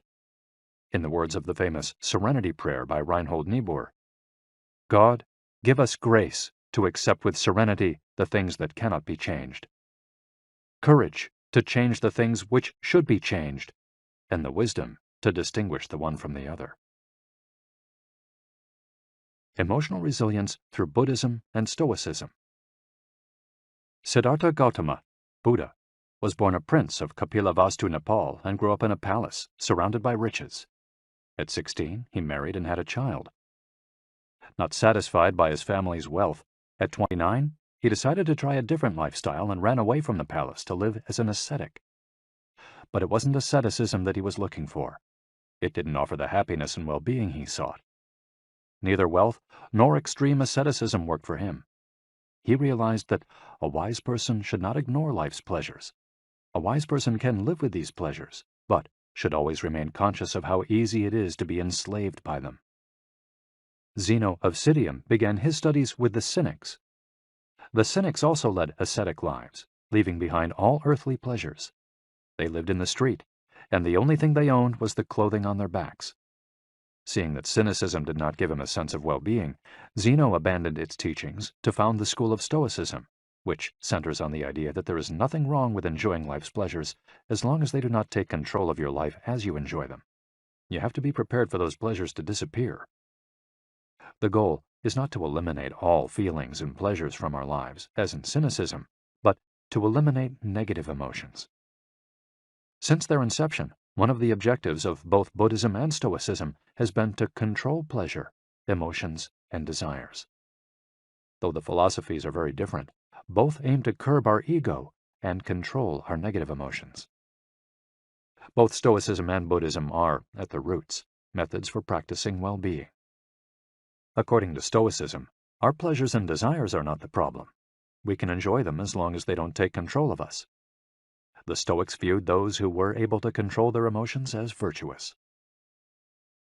What's the worst thing that could happen? We finally land our dream job, but after a little while we're already hunting for a better one.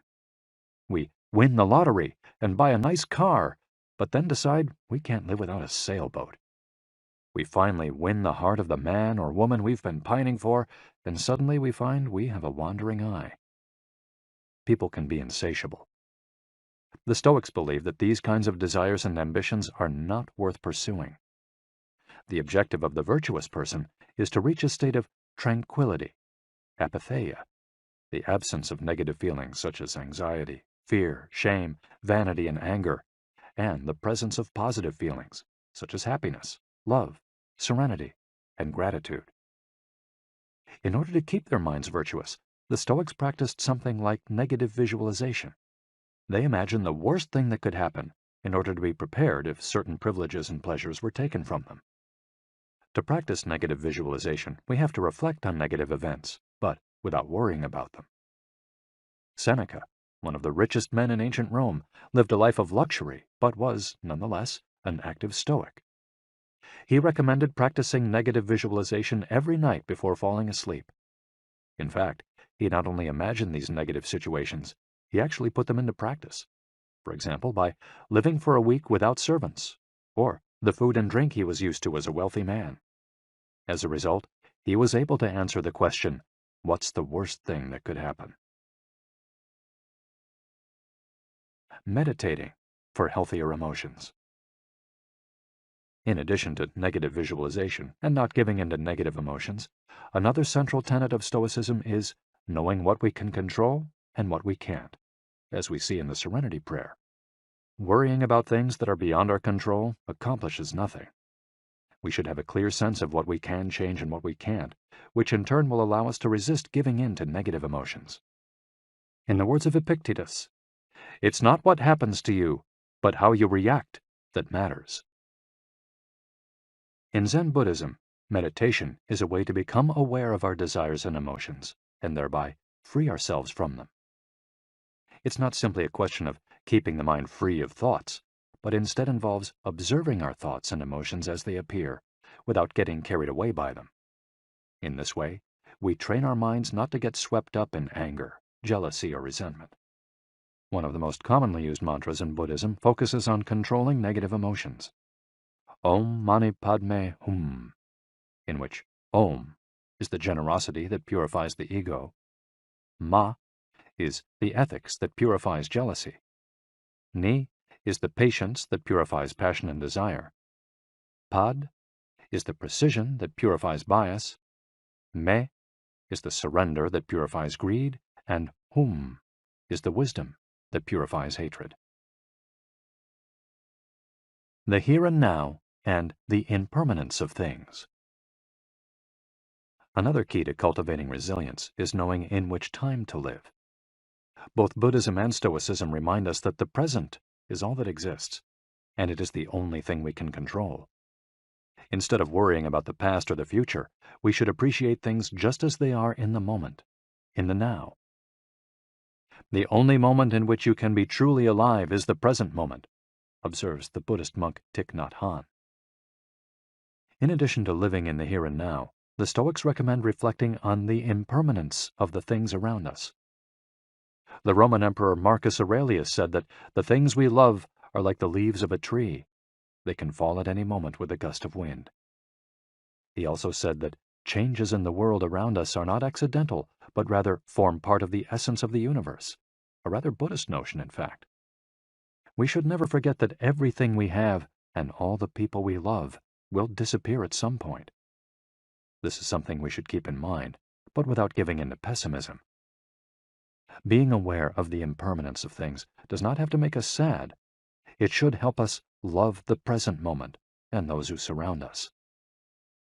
All things human are short-lived and perishable, Seneca tells us. The temporary, ephemeral, and impermanent nature of the world is central to every Buddhist discipline. Keeping this always in mind helps us avoid excessive pain in times of loss. Wabi-sabi and Ichigo-ichie. Wabi-sabi is a Japanese concept that shows us the beauty of the fleeting, changeable, and imperfect nature of the world around us. Instead of searching for beauty in perfection, we should look for it in things that are flawed, incomplete. This is why the Japanese place such value, for example, on an irregular or cracked teacup.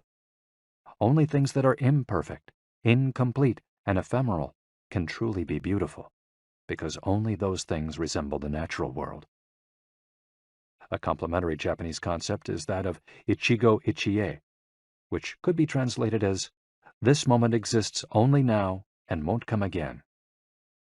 It's heard most often in social gatherings as a reminder that each encounter, whether with friends, family, or strangers, is unique and will never be repeated, meaning that we should enjoy the moment and not lose ourselves in worries about the past or the future. The concept is commonly used in tea ceremonies, Zen meditation, and Japanese martial arts, all of which place emphasis on being present in the moment. In the West, we've grown accustomed to the permanence of the stone buildings and cathedrals of Europe, which sometimes gives us the sense that nothing changes, making us forget about the passage of time. Greco-Roman architecture adores symmetry, sharp lines, imposing facades, and buildings and statues of the gods that outlast the centuries. Japanese architecture, on the other hand, doesn't try to be imposing or perfect, because it is built in the spirit of wabi-sabi. The tradition of making structures out of wood presupposes their impermanence and the need for future generations to rebuild them. Japanese culture accepts the fleeting nature of the human being and everything we create. The grand shrine of Ise, for example, has been rebuilt every 20 years for centuries.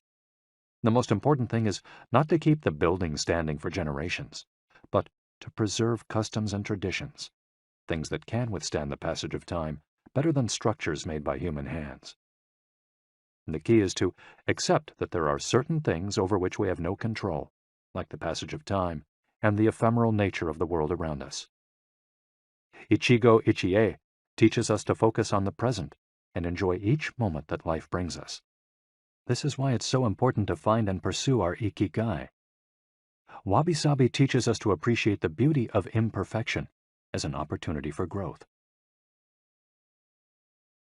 Beyond resilience, anti-fragility. As the legend goes, the first time Hercules faced the Hydra, he despaired when he discovered that cutting off one of its heads meant that two would grow back in its place. He would never be able to kill the beast if it got stronger with every wound. As Nassim Nicholas Taleb explains in Anti-Fragile, Things That Gain from Disorder, we use the word fragile to describe people, things, and organizations that are weakened when harmed, and the words robust and resilient for things that are able to withstand harm without weakening. But we don't have a word for things that get stronger when harmed, up to a point. To refer to the kind of power possessed by the Hydra of Lerna, to talk about things that get stronger when they are harmed, Taleb proposed the term anti-fragile. Anti-fragility is beyond resilience or robustness. The resilient resists shocks and stays the same. The anti-fragile gets better. Catastrophes and exceptional circumstances offer good models for explaining anti-fragility. In 2011, a tsunami hit the Tohoku region of Japan, doing tremendous damage to dozens of cities and towns along the coast, most famously Fukushima. When we visited the affected coast 2 years after the catastrophe, having driven for hours along cracked highways and past one empty gas station after another, we passed through several ghost towns whose streets had been taken over by the remnants of houses, piles of cars, and empty train stations. These towns were fragile spaces that had been forgotten by the government and could not recover on their own. Other places, such as Ishinomaki and Kisenuma, suffered extensive damage but were rebuilt within a few years, thanks to the efforts of many. Ishinomaki and Kisunuma showed how resilient they were in their ability to return to normal after the catastrophe. The earthquake that caused the tsunami also affected the Fukushima nuclear power plant. The Tokyo Electric Power Company engineers working at the plant were not prepared to recover from that kind of damage. The Fukushima nuclear facility is still in a state of emergency and will be for decades to come. It demonstrated its fragility in the face of an unprecedented catastrophe. The Japanese financial markets closed minutes after the earthquake. Which businesses did the best in the aftermath? Stock in big construction companies has been steadily on the rise since 2011. The need to rebuild the entire coast of Tohoku is a boon for construction. In this case, Japanese construction companies are anti-fragile, since they benefited enormously from the catastrophe. Now let's take a look at how we can apply this concept to our daily lives. How can we be more anti-fragile? Step 1. Create redundancies. Instead of having a single salary, try to find a way to make money from your hobbies, at other jobs, or by starting your own business. If you have only one salary, you might be left with nothing should your employer run into trouble, leaving you in a position of fragility. On the other hand, if you have several options and you lose your primary job, it might just happen that you end up dedicating more time to your secondary job, and maybe even make more money at it. You would have beaten that stroke of bad luck, and would be, in that case, anti-fragile. 100% of the seniors we interviewed in Ogimi had a primary and secondary occupation. Most of them kept a vegetable garden as a secondary job and sold their produce at the local market. The same idea goes for friendships and personal interests. It's just a matter, as the saying goes, of not putting all your eggs in one basket. In the sphere of romantic relationships, there are those who focus all their energy on their partner and make him or her their whole world. Those people lose everything if the relationship doesn't work out. Whereas, if they've cultivated strong friendships and a full life along the way, they'll be in a better position to move on at the end of a relationship. They'll be anti-fragile. Right now, you might be thinking, I don't need more than one salary, and I'm happy with the friends I've always had. Why should I add anything new? It might seem like a waste of time to add variation to our lives because extraordinary things don't ordinarily happen. We slip into a comfort zone. But the unexpected always happens, sooner or later. Step 2. Bet conservatively in certain areas and take many small risks in others. The world of finance turns out to be very useful in explaining this concept. If you have $10,000 saved up, you might put $9,000 of that into an index fund or fixed-term deposit and invest the remaining $1,000 in 10 startups with huge growth potential, say $100 in each. One possible scenario is that 3 of the companies fail. You lose $300. The value of 3 other companies goes down. You lose another $100 or $200. The value of 3 goes up. You make $100 or $200. And the value of one of the startups increases 20-fold. You make nearly $2,000, or maybe even more. You still make money, even if 3 of the businesses go completely belly up. You've benefited from the damage, just like the Hydra. The key to becoming anti-fragile is taking on small risks that might lead to great reward without exposing ourselves to dangers that might sink us, such as investing $10,000 in a fund of questionable reputation that we saw advertised in the newspaper. Step 3. Get rid of the things that make you fragile. We're taking the negative route for this exercise. Ask yourself, what makes me fragile? Certain people, things, and habits generate losses for us and make us vulnerable. Who and what are they? When we make our New Year's resolutions, we tend to emphasize adding new challenges to our lives. It's great to have this kind of objective, but setting good riddance goals can have an even bigger impact. For example, stop snacking between meals. Eat sweets only once a week.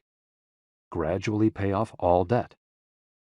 Avoid spending time with toxic people. Avoid spending time doing things we don't enjoy simply because we feel obligated to do them. Spend no more than 20 minutes on Facebook each day.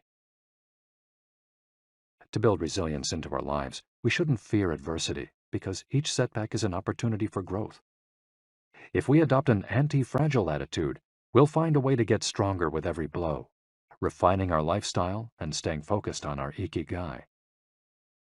Taking a hit or two can be viewed as either a misfortune or an experience that we can apply to all areas of our lives as we continually make corrections and set new and better goals. As Taleb writes in Anti-Fragile, we need randomness, mess, adventures, uncertainty, self-discovery, hear traumatic episodes, all these things that make life worth living.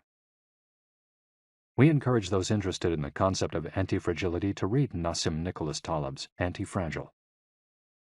Life is pure imperfection, as the philosophy of wabi-sabi teaches us, and the passage of time shows us that everything is fleeting. But if you have a clear sense of your ikigai, each moment will hold so many possibilities that it will seem almost like an eternity.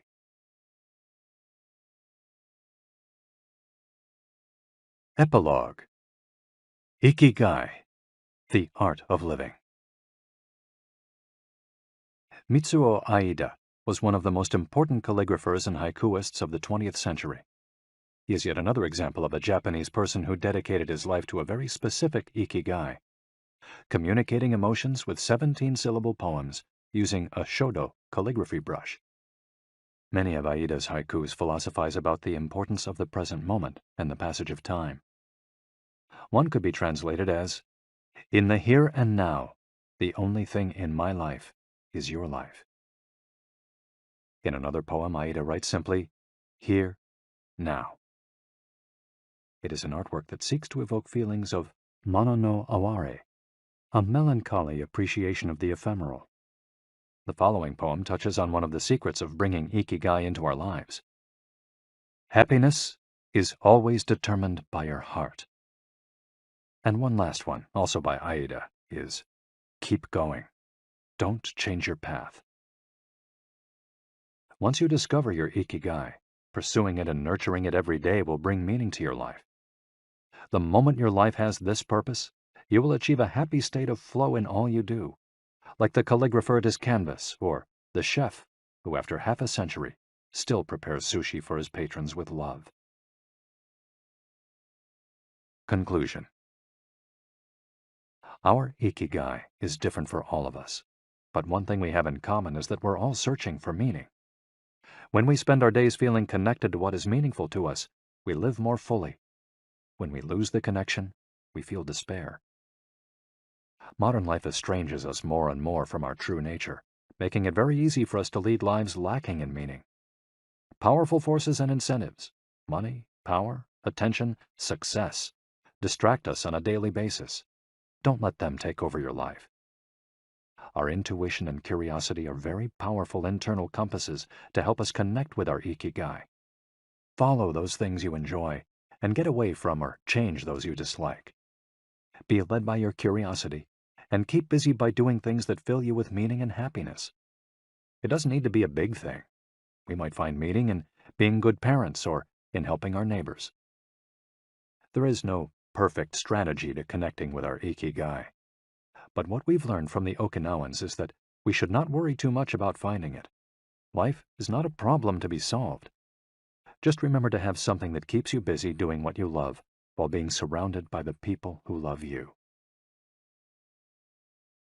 The 10 Rules of Ikigai. We'll conclude this journey with 10 rules we've distilled from the wisdom of the long-lived residents of Ogimi. 1. Stay active. Don't retire. Those who give up the things they love doing and do well lose their purpose in life. That's why it's so important to keep doing things of value, making progress, bringing beauty or utility to others, helping out, and shaping the world around you, even after your official professional activity has ended. 2. Take it slow. Being in a hurry is inversely proportional to quality of life. As the old saying goes, walk slowly and you'll go far. When we leave urgency behind, life and time take on new meaning. 3. Don't fill your stomach. Less is more when it comes to eating for long life, too. According to the 80% rule, in order to stay healthier longer, we should eat a little less than our hunger demands instead of stuffing ourselves. 4. Surround yourself with good friends. Friends are the best medicine. There for confiding worries over a good chat, sharing stories that brighten your day, getting advice, having fun, dreaming, in other words, living. 5. Get in shape for your next birthday. Water moves. It is at its best when it flows fresh and doesn't stagnate. The body you move through life in needs a bit of daily maintenance to keep it running for a long time. Plus, exercise releases hormones that make us feel happy. 6. Smile. A cheerful attitude is not only relaxing, it also helps make friends.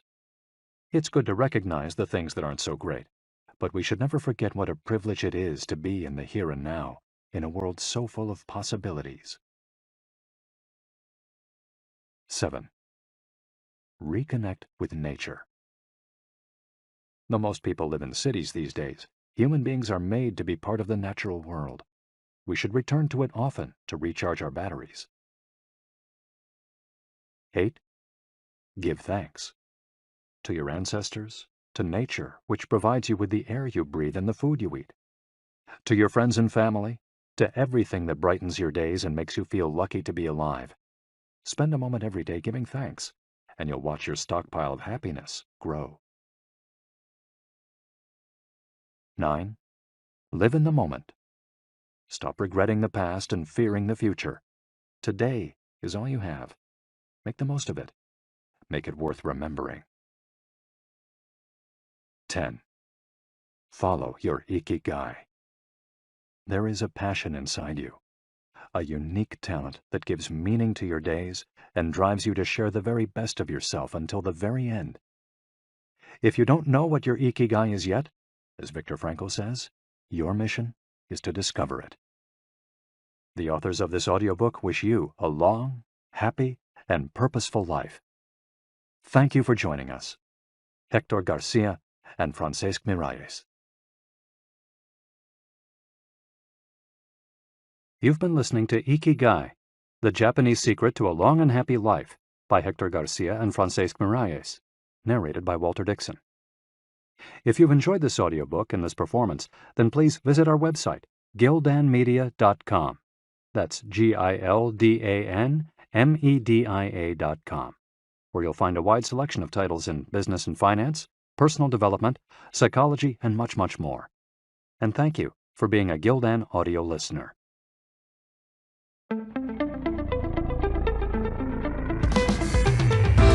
This has been a Gildan audio production.